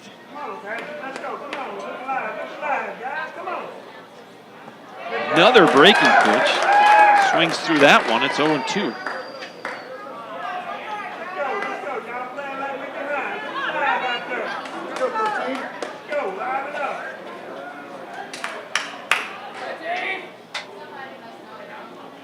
Nobody out. Runner at second is Anthony Orta. He just doubled. Little tapper foul. Hauser stays alive.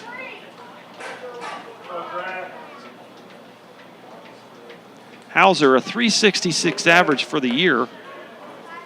18 doubles, 3 triples, 5 home runs, 41 RBIs.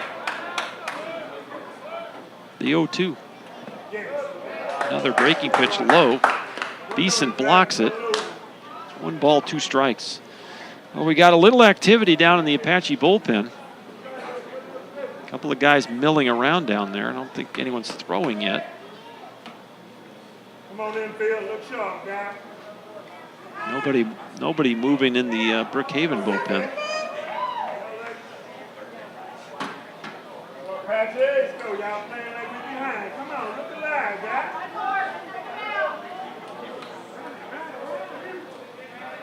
1 ball, 2 strikes, nobody out. Bottom of 7, ground ball to short. Wells fields it clean, throws to first, 1 out. Thought about going to third and trying to get Orta, but at this point you'll take the out. Number 25, Adam Deal. So there's 1 out and Orta moves to third base. Here's Adam Deal. He reached on an errant throw by Colton Whitehouse's last time up. A runner at third, 1 out. 10-5 Apaches here in the 7th. Thought about swinging, held up. It's 1-0. And now you do have a right-hander on the mound in the bullpen. If we get eyeballs on who that might be. It's J.P. Gorby. Line shot up the middle. Base hit. 10-6. It's an RBI single for Deal. And still got plenty of baseball to play here in the 7th inning. That's going to bring a visit from Coach Sherman. And they're going to make the call. Gorby's coming in. That's all for Travis French. We'll be back to give you some numbers on J.P. Gorby in just a minute.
All right, the Apaches have gone to the sophomore from Culpeper, Virginia, 6'2" and 200, J.P. Gorby. For Gorby, this is outing number 16 of the season. He's 0-2 with a 4.05 ERA. 20 innings pitched for Gorby, 14 strikeouts, 12 walks. Opposing hitters batting .231 off the sophomore from Culpeper, Virginia, J.P. Gorby. Brookhaven, 2 hits in the inning. They've scored a run and narrowed the lead now to 10-6. Well, scoring started back in the 3rd inning. The Apaches put 4 up in the 3rd. And at one point, they led it 8-0 in the 4th. Brookhaven came back with 2 in the bottom of the 4th to make it 8-2. Apaches scored 2 in the 5th to make it 10-2. And since then, it's been 4 runs for Brookhaven, 3 in the 6th, and now 1 more in the 7th. So it's been a back and forth battle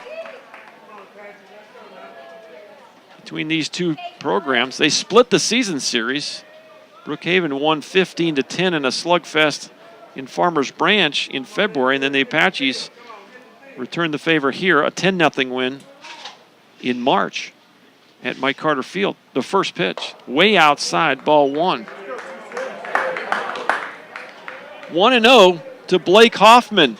Hoffman 1 for 2. He's got 2 RBIs. He had a 2 RBI double in the 4th. He walked and scored in the 6th. Gorby now going to step off the mound and have a chat with Jordan Trahan over at first. And he's back at work.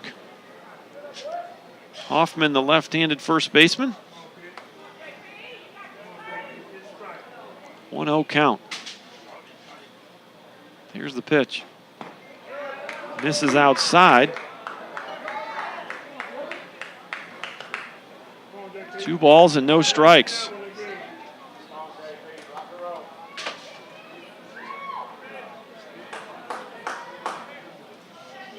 Tyler, 10 runs on 14 hits, 1 error. Brookhaven, 6 runs, 10 hits now. They also have 1 error. We're at the bottom of the 7th. 1 out and a runner on first. Gorby comes set, the pitch. Ground ball to second, could be 2. Throw to short for the lead runner. First throw to first, and not in time to turn to double play. So they get the lead runner. Hoffman is safe at first base. He reaches on the fielder's choice. Deal is out at second base. Now batting, number 7, Hunter Hammonds. Here's Hunter Hammonds, the shortstop. 1 for 3. RBI single his last time up.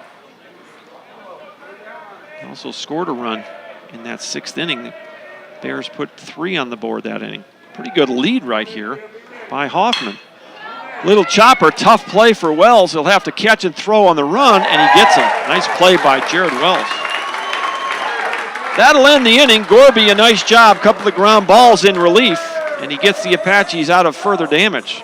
But the Bears get 1 run on 2 hits, and they leave a couple guys on. We'll head to the 8th inning. The score, Tyler 10, Brookhaven 6.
All right, we have here Tyler, Texas. Brayden Wise.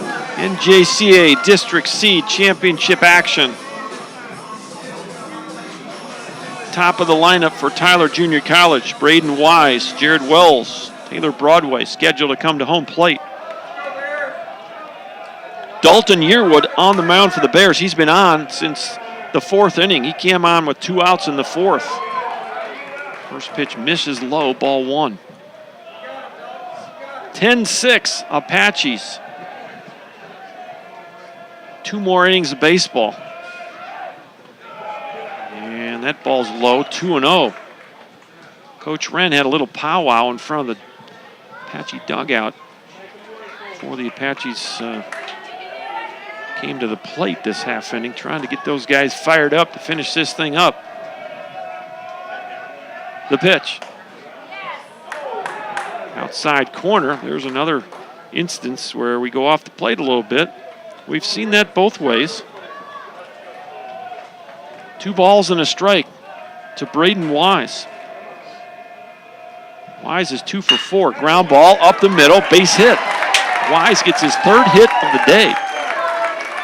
And the Apaches gets their leadoff batter aboard in the 8th. 2 singles and a triple for Braden Wise. Here's Jared Wells. Well, a 4-run lead, you wonder. Gotta believe the bunt's in play here. The Bears, that's the last thing on their mind. Their infielders are back.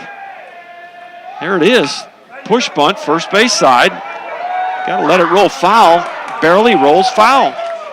Boy, Bears escape there. That could have been a hit. And just had enough spin on it to roll it foul. And it's 0-1. And I agree that this is a big run here. You got a 4-run lead, but I'm telling you, college baseball, aluminum bats, boy, runs come in bunches. 0-1. Another bunt. There it is. Oh, he kicked it, and he's out. Jared Wells tried to jump over that ball, and it would have been a sacrifice. And unfortunately, he kicked it. It went off his leg. He tried to leap over it, and it bounced up and hit him in the leg. I don't even know how you score that. Runner's interference. Number 7, Taylor Broadway. Wise is going to have to stay at first base. I don't know how you score that. Is there a button for that one? Runner interference, offensive interference. There you go. Trying to keep that on the stat sheet there. Breaking pitch, swung on and missed by Taylor Broadway. Broadway, 2 for 4. Home run in the 3rd, a 3-run blast. An infield single in the 4th. He lined out to the shortstop in the 5th. 0-1 count with 1 out and 1 aboard. And you got to believe that you're thinking about letting Braden Wise steal here. Pick your pitch. 0-1, not a bad pitch to think about going. Wise on the season. 11 steals and 15 tries. 3rd on the team, actually 4th. Leading stolen base guy for the Apaches is Eric Bullock. He's got 17. And then it's Jared Wells with 14. Colton Whitehouse with 13. And then it's Braden Wise with 11. 1-1, the pitch. High chopper to second, tough play, and makes it, throws it over, got him. And Broadway tripped and slid on his belly. So you got runner at second. Wells got to second on the high hopper. Reyes had to smother that ball. He came in and gave himself the in-between hop. If he stays back, it hops over his head. Runner at second, 2 outs for Jordan Trahan. Well, Yeah, I would walk him here, and I think they're going to.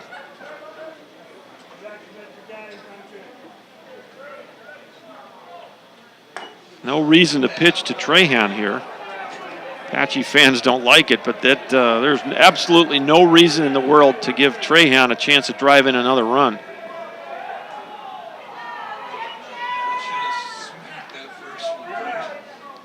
Tell you what, stranger things have happened, and for someone to reach out and hit it to the right field. It's just lollipopping it in there. Ball's a little too far off the plate. Trahan's thinking about it. He gives a big grin at home plate.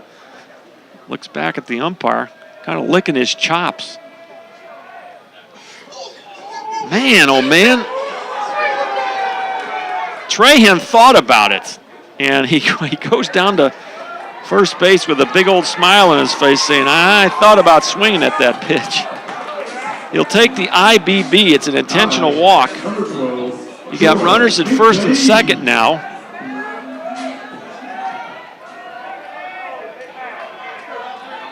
And 2 outs. And here's Jarrell McDade. 1 for 4 for McDade. He singled back in the second inning. First pitch, low and away, ball 1. McDade at the plate, first and second. If he reaches, it's Tyler Abney, the DH. McDade has a single center way back in the second inning. He's grounded out 3 times since. Here's the 1-0. Outside corner. 1 ball, 1 strike. You do have a right-hander in the Brookhaven bullpen.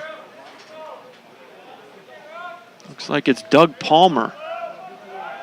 Just in case Dalton Yearwood needs some relief here. Here's the 1-1. Line drive, second base, knocks it down, flips to short. Nice play. Saved a run right there. Carlos Reyes dove to his right, backhanded it, laid out, flipped it over to Hammonds at short. And that's the inning. The Apaches held scoreless here in the 8th. We'll go to the bottom half. Your score here at Mike Carter remains. It's 10-6 from Tyler, Texas.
Welcome back to Mike Carter Field, bottom of 8. It's getting late in this ball game. Championship game number 1 of the NJCAA District C tournament. And a pinch hitter, Dylan Palmer, will hit for Dylan Cure. J.P. Gorby back on the mound for the Apaches. The first pitch. Misses off the plate. 1-0. 8-9-1 in the Bear lineup. It's pinch hitter Palmer, and then Gustavo Rodriguez, and then back to the top, Carlos Reyes. The 1-0. It's in there for a strike. 1 ball, 1 strike. You got nobody in the Apache bullpen at the moment. You did have a right-hander tossing for the Bears a while back. Corby comes set, going from the stretch, the 1-1. He missed inside, and it's 2 balls and a strike.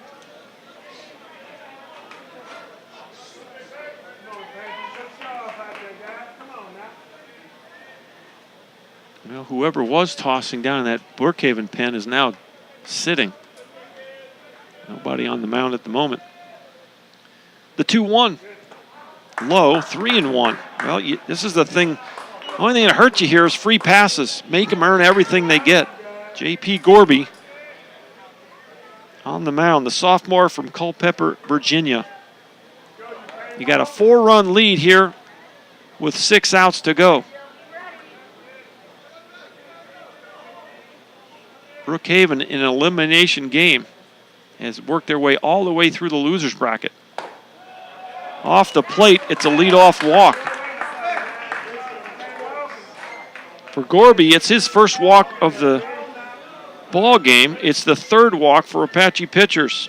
And that's going to bring Gustavo Rodriguez. Rodriguez 1 for 2. He walked back in the 6th inning. He was thrown out at the plate back in the 6th inning, ending the inning there. First pitch for Rodriguez. Outside corner, strike 1.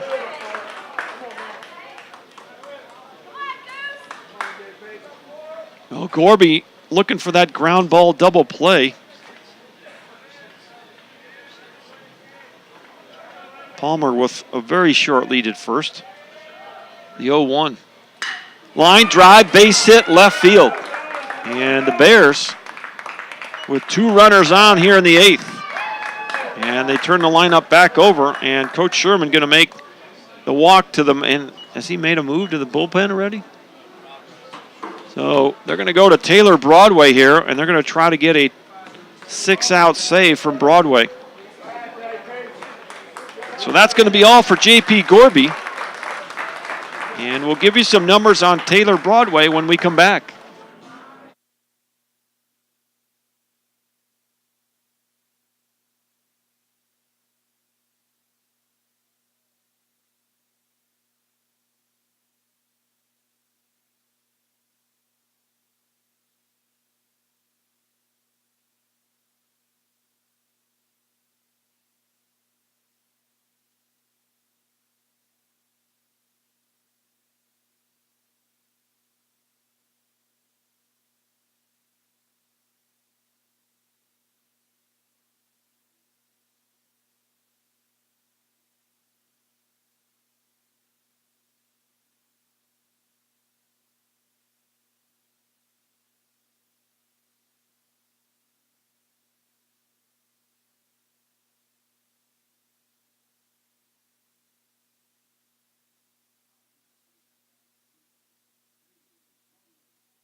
All right, they're going to call upon Taylor Broadway here for a 6-out save. And actually will not be, well, I don't know if that will be a save or not. I guess it will be. He stays in the game the whole time. I think it will be. Broadway will come in from right field, and the Apaches will go to a true 9-man lineup as Ryan Lawhon will be brought into right field, and he'll bat in the 6th position, and the DH is now gone. Tyler Abney out of the game. So, Number 5, Carlos Reyes. So from here on out, whoever's pitching will hit. It's a 9-man lineup for the Apaches from here on out in this ballgame. They lead at 10-6. Top of the lineup for Brookhaven with 2 runners on, nobody out. They trail by 4. The pitch. Outside, ball 1. For Broadway, It's outing number 7 of the year. He's 0-0 with a 1.29 ERA, 7 innings pitched, 10 strikeouts, no walks for Taylor Broadway in 7 innings of work. 1-0. In there for a strike. 1 ball, 1 strike. You got nobody out. You're looking for outs here. Got a 4-run lead. And Taylor Broadway has just come in from right field to try to close this game off. The pitch off the plate, 2-1. Again, in 7 innings of work, Taylor Broadway, 10 strikeouts, no walks.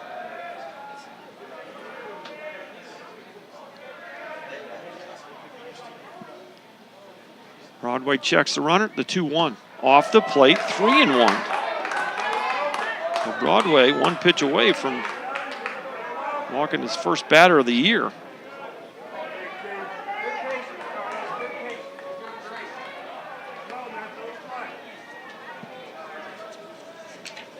First and second, no outs, 3-1 pitch. Strike on the outside corner, and it's 3-2.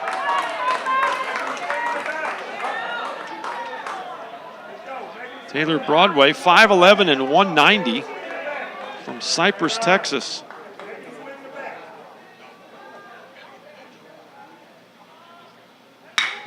Ground ball to short, backhanded by Wells. He'll throw to third for the lead runner. Nicely done. That's why you work on it and practice right there. The old 6'5". And Reyes will reach on the fielder's choice. Good play by Jared Wells. Heads up defense by Colton Whitehouse to cover the bag. There's 1 out, still 2 aboard. Here's Alex Massey. This is an important inning for the Bears. Got the meat of their lineup up with runners on base. First pitch. Fastball high, 1-0. Broadway not quite as sharp as it's been in the past here. It's a freshman from Cypress, Texas, 5'11" and 190. Ground ball. This could be 2, 4, 6, 3. Play. Nicely done by the middle infielders.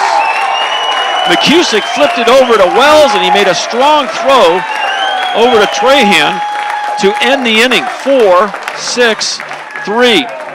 Broadway comes in, gets 2 ground balls, and preserves the 4-run lead. We head to the 9th. 1 inning of baseball left. It's Tyler 6 and Brookhaven. I'm sorry, Tyler 10, Brookhaven 6.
All right, here we go, 9th inning.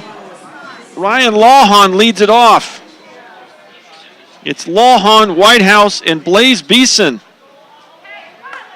6, 7, and 8. Lawhon came on as a defensive replacement when Broadway came in as a pitcher. 10-6 Apaches, top of the 9th. Dalton Yearwood on the mound for the Bears. First pitch misses, ball 1. Yearwood came in with 2 outs in the 4th. He's been in there ever since. 1 ball, no strikes. The Bears trying to extend their season, trail by 4 with 1 inning to go. Chases a high fastball. 1 ball, 1 strike.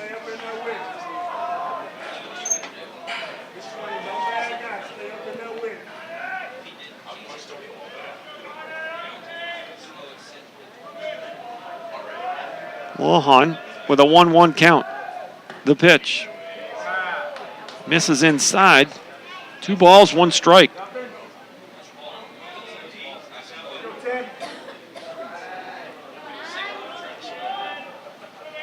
Nobody on, nobody out. Top of 9, 10-6 Apaches. Ground ball up the middle, base hit for Lawhon. And the Apaches are in business here in the 9th. Lawhon with a leadoff single. And here's Colton Whitehouse. Colton Whitehouse. Well, you got to think they're going to be bunting here. And the Bear defense, see what they do. Third baseman going to creep in just a little bit even with the bag. Yearwood comes set. Got to believe you're going to sacrifice here. Middle infielders are playing back for the double play.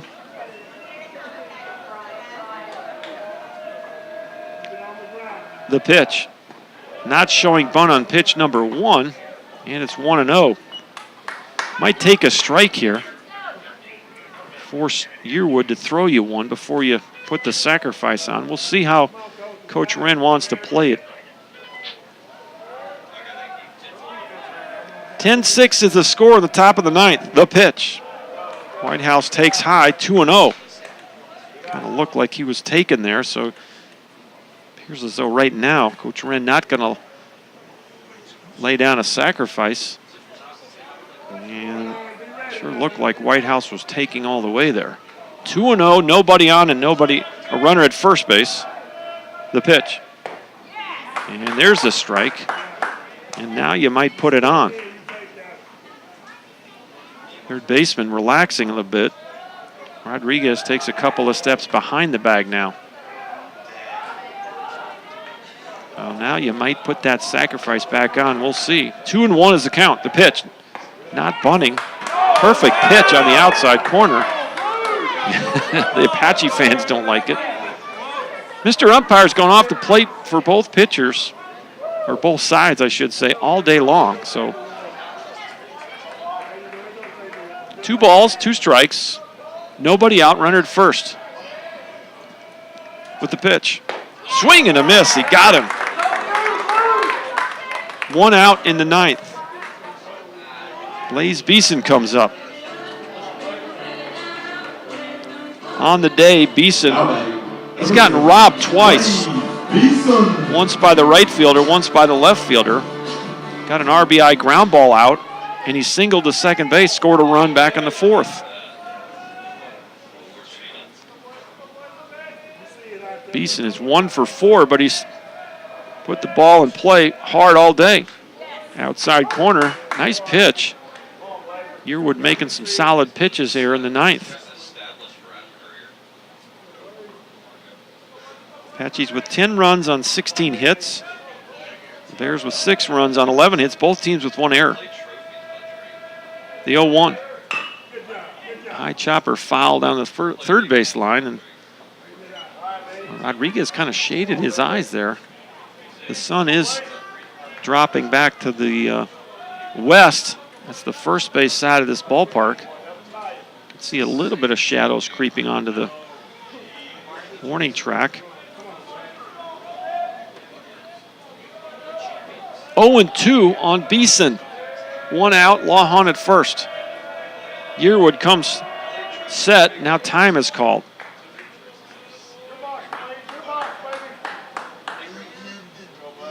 Bears need to shut this down. And they're going to need a big 9th inning to keep their season alive. I've seen them put up some quick runs here in this one. They scored 2 quick ones in the 4th and 3 in the 6th. Apaches have done likewise. Put up 4 in the 3rd, 4 in the 4th, 2 in the 5th. That's been it. Apaches have not scored since the 5th inning. Pitch out. And scrambling back to first base is Ryan Lawhon.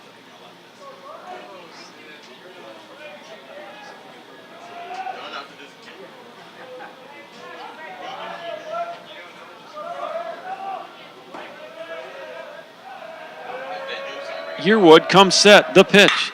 Line drive, hit, the middle. Blaze Beeson comes around first base, clapping his hands. And there's 2 aboard here in the 9th for the Apaches. First and second, 1 out. Here's Matt McCusick. McCusick 1 for 3. RBI and a run scored.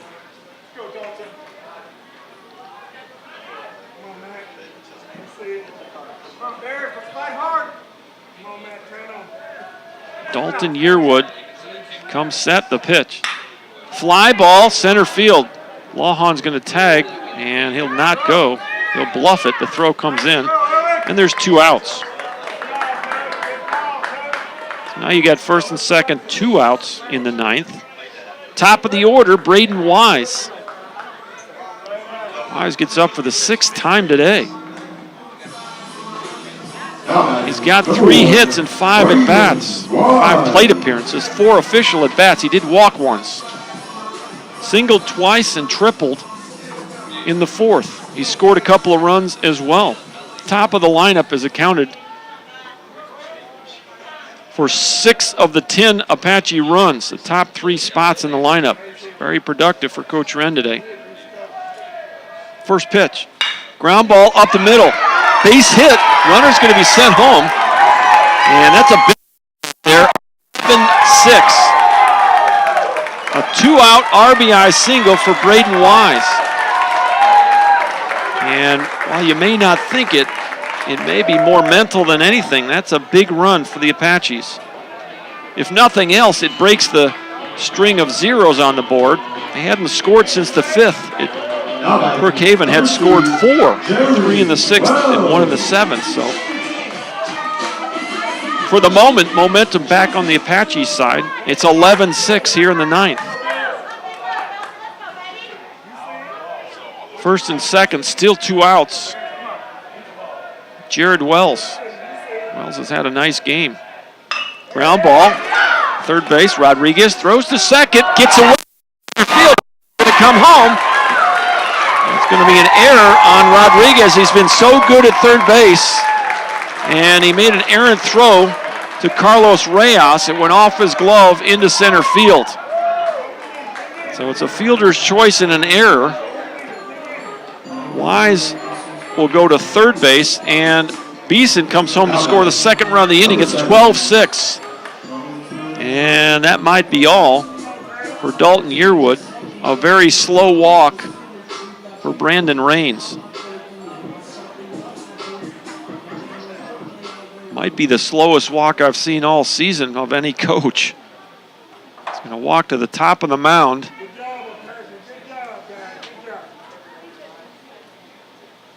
And he hasn't made a call yet. And that home plate umpire is eventually going to make his way out there. He's got the whole infield on the mound. I don't think they're going to make a change here.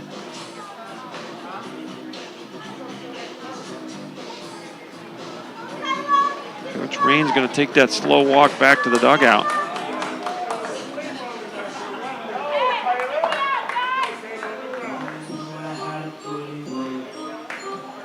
Now batting, number 7, Taylor Broadway.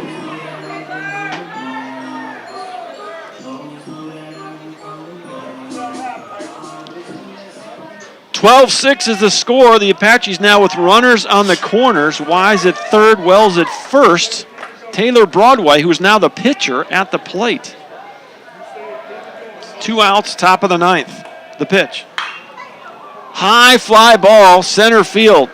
Deal drifting back, waiting forever, finally comes down. The final out is recorded here in the 9th for the Apaches. But the Apaches get 2 big runs, and it's now a 6-run lead, 12-6. We go to the bottom of the 9th. If you're a Bear fan, you need 6 to tie and 7 to walk them off. The winner of this game, well, if it's the Apaches, they'll advance to the World Series. If the Bears come off with the comeback, we'll come back tomorrow. We'll be back in just a minute on ApacheAthletics.com.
All right.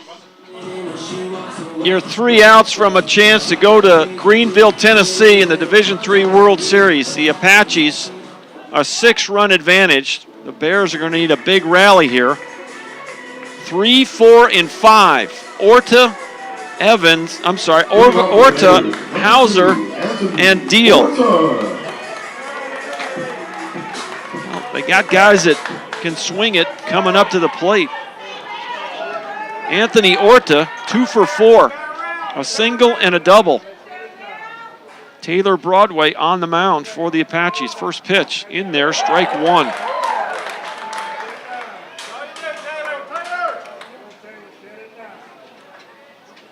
Apaches trying to go back to the World Series. 4th year in a row. Ground ball to second, 1 out.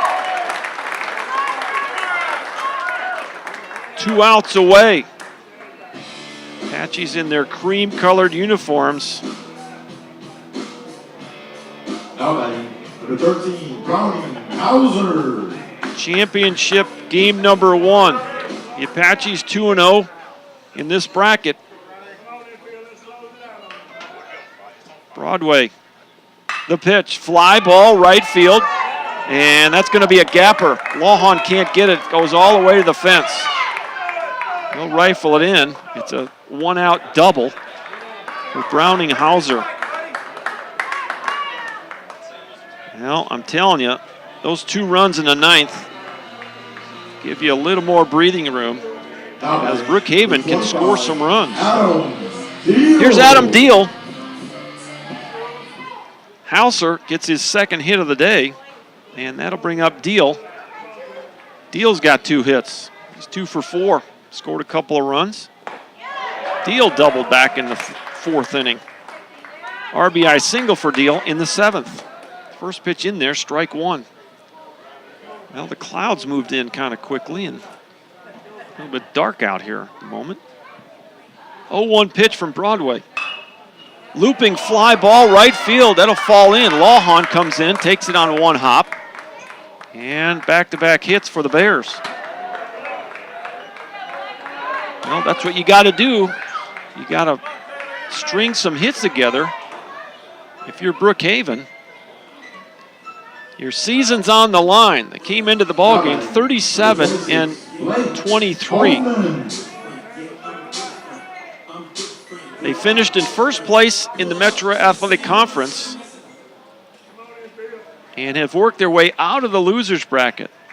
They defeated Northlake 13-0. They defeated Coastal Bend 11-3 and 10-6 over Eastfield to get to this ball game today. Actually, they played that Eastfield game earlier today at noon, so not an easy task to work your way out of the losers bracket in a 6-team tournament. The 1-0 pitch. Outside, 2-0.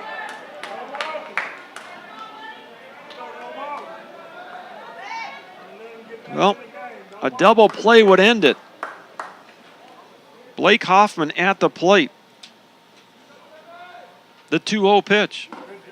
Outside corner, 2-1. Hoffman thought it was a ball.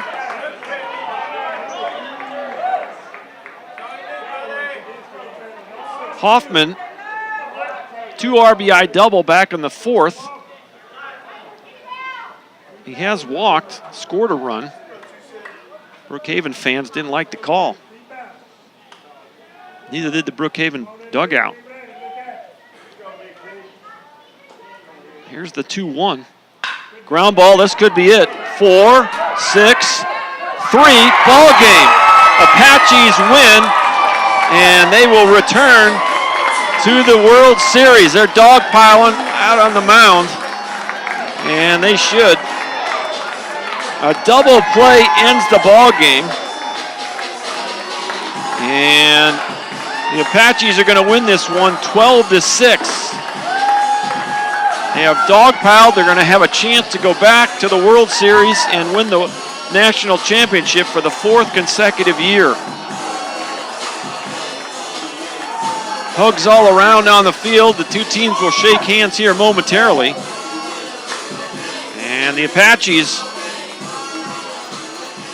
go right through the district tournament and go undefeated. We'll wrap this one up here momentarily. And the final score is 12-6. Let's look at the box score and give you some stars of the game. For the Brookhaven Bears offensively, Anthony Orta, who started on the mound as the pitcher, he goes 2 for 5. He scored a run. Browning Hauser was 2 for 5 with a run scored. Adam Deal had a nice ball game, 3 for 5, 2 runs scored and an RBI for Deal. Hoffman was 1 for 4, a run scored, 2 RBIs, and Hunter Hammonds was 1 for 4 with an RBI as well. Gustavo Rodriguez, a really nice ball game for him, 2 for 3, made a lot of good plays, a lot of good defense by the Bears here. We had some web gems all around in the outfield and the infield for the Bears, but they come up short in this one by a score of 12-6. For the Apaches, offensively, Braden Wise, star of the game, 4 for 5, 2 RBIs, 2 runs scored. Jared Wells, 3 for 6, couple of runs scored. Wells had 2 RBIs. Broadway was 2 for 6 with 3 RBIs. He had the big 3-run homer. That was probably the big hit of the ball game. The 3-run homer by Broadway really loosened this game up for the Apaches. Trahan, 1 for 4 with an RBI. And Blaze Beeson, a couple of hits, 2 for 5, couple of runs scored, and an RBI for Blaze. McCusick goes 1 for 5 and has an RBI and a run scored. And Tyler Abney with a couple of hits, 2 for 4. So those are that's your box score wrap up. On the mound, Austin Chernusek will take the win. He'll go to 3-1 on the year. The loss will go to Anthony Orta, and he'll drop to 4-2 on the season. The loss will finish the season for the Brookhaven Bears. They will finish up their year at 37-24. And congratulations to Coach Raines. They won the Metro Conference at 23-8, but their season will end here in the district tournament in the championship against the Apaches. Tyler Junior College will take their record to 37-20 on the year, and they will head off to Greenville, Tennessee, and try to defend 3-time defending national champions. And they're hooping it up down at on the first base line. Parents and media taking some pictures and videos, and they should. These guys have worked hard, and they're going to have a chance to go back to the World Series. Trying to see who's in the middle of all that. And I think that was the little plaque presentation right there. I don't think we're going to have anything going on with the PA. Occasionally we have the district championship trophy or plaque presented, and it doesn't look like we're going to do that here today. No all-tournament team announced as well, and occasionally we do that, but that'll probably either have to come later. I'm not sure. I don't know if we're going to have an all-tournament team gathering up for the group photo. The media and a lot of parents out there taking some pictures of the Apaches. And they will take this District C tournament, and they win it 12-6 over the Bears. To recap the tournament for you, on day one, seems like a mile ago, a week ago, a month ago, a year ago. Game one, it was a 6-2 Coastal Bend win over Northlake. Game two was a 10-9 win, Eastfield over Cedar Valley. Game number 3, Tyler beat Coastal Bend 5-0. Game number 4, a 6-4 win, Eastfield over Brookhaven. Game number 5 on day 2, it was 5-3 Coastal over Cedar Valley, and that eliminated the Cedar Valley Suns. Game number 6, a 13-0 win, Brookhaven over Northlake. That sent the Blazers home. And game number 7, Tyler beat Eastfield 9-2. Game number 8, it was an 11-3 Brookhaven win over Coastal Bend. Coastal Bend was eliminated. And earlier today, Brookhaven defeated Eastfield 10-6, eliminating the Harvesters. And the Tyler Apaches win 3 consecutive ball games. They beat Brookhaven 12-6 and capture the District C title here at Mike Carter Field. So they'll advance on to Greenville, Tennessee, May 27th through the 31st, and try to defend for the 4th time in a row their national championship string. Coach Wren and the Apaches down there taking some photos and videos. Congratulations to them. Congrats to the Brookhaven Bears. Safe travels to the Bears back to Farmers Branch. A good season for the Bears. Obviously, only one team in this district is going to go away happy. But the Bears got nothing to be ashamed of. They've gone to the World Series before, but just wasn't in the cards this season for Coach Rain and the Bears, who finished their season at 37-24. I've enjoyed bringing these broadcasts to you all season long, and this will be my last broadcast of the season. A big thank you to Coulter Dosh. He was my stat guy all year, keeping me on track, as well as Dr. Drain, Chuck Smith, the whole athletic department at Tyler Junior College. And these things don't happen all by themselves. These guys did a great job in the tournament, putting the video out here every ball game. I had to travel back and forth between here and UT Tyler, broadcasting. I'll be back over there tomorrow to do their championship. It's been a busy weekend all the way around in Tyler for Tyler baseball. Some great baseball at the college level here in Tyler, Texas this weekend. As we had an NC2A regional over at Irwin Field. We got an NC2A softball super regional at Suddenlink Field on the campus of UT Tyler. And, of course, the NJCAA District C championship here at Mike Carter Field. So if you're a baseball fan, you had your pick of some great ball games to watch here in East Texas. And so that'll wrap things up from Mike Carter Field. This game was played in, let's see, I'm going to guess about, my watch says 3 hours and 2 minutes, so probably about 15 minutes ago. 2 hours and 45-minute long game. The Apaches win the District C tournament and will return to Greenville, Tennessee. Well, until next season, Apache fans, some of you freshman parents will look forward to hearing from you on the Remind system and back on the YouTube channel. I don't know how they're going to do some broadcasting boy, it sure would be fun to do the World Series from Tennessee. I'm going to be off to Alaska. I coach in the summers up in Alaska in the Alaska Baseball League, so I'll be heading out to Alaska here on Monday. But sure have enjoyed bringing these broadcasts to you. I coached here for 17 years, and former player of mine, head coach Doug Wren, he coached with me for my last 2 seasons. He's down there talking to the media right now, and I know he's proud of his players and as his former coach, and I'm proud of Coach Wren and his staff.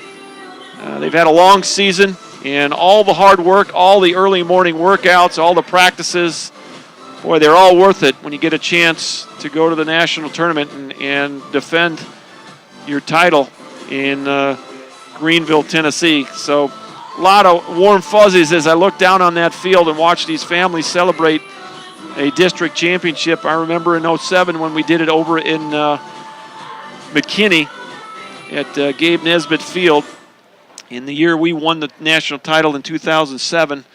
Not a better feeling than to be the last team in your district to survive and go on to the World Series. And, of course, the Apaches are hoping that they can continue this journey and put it into a 4th national title in a row.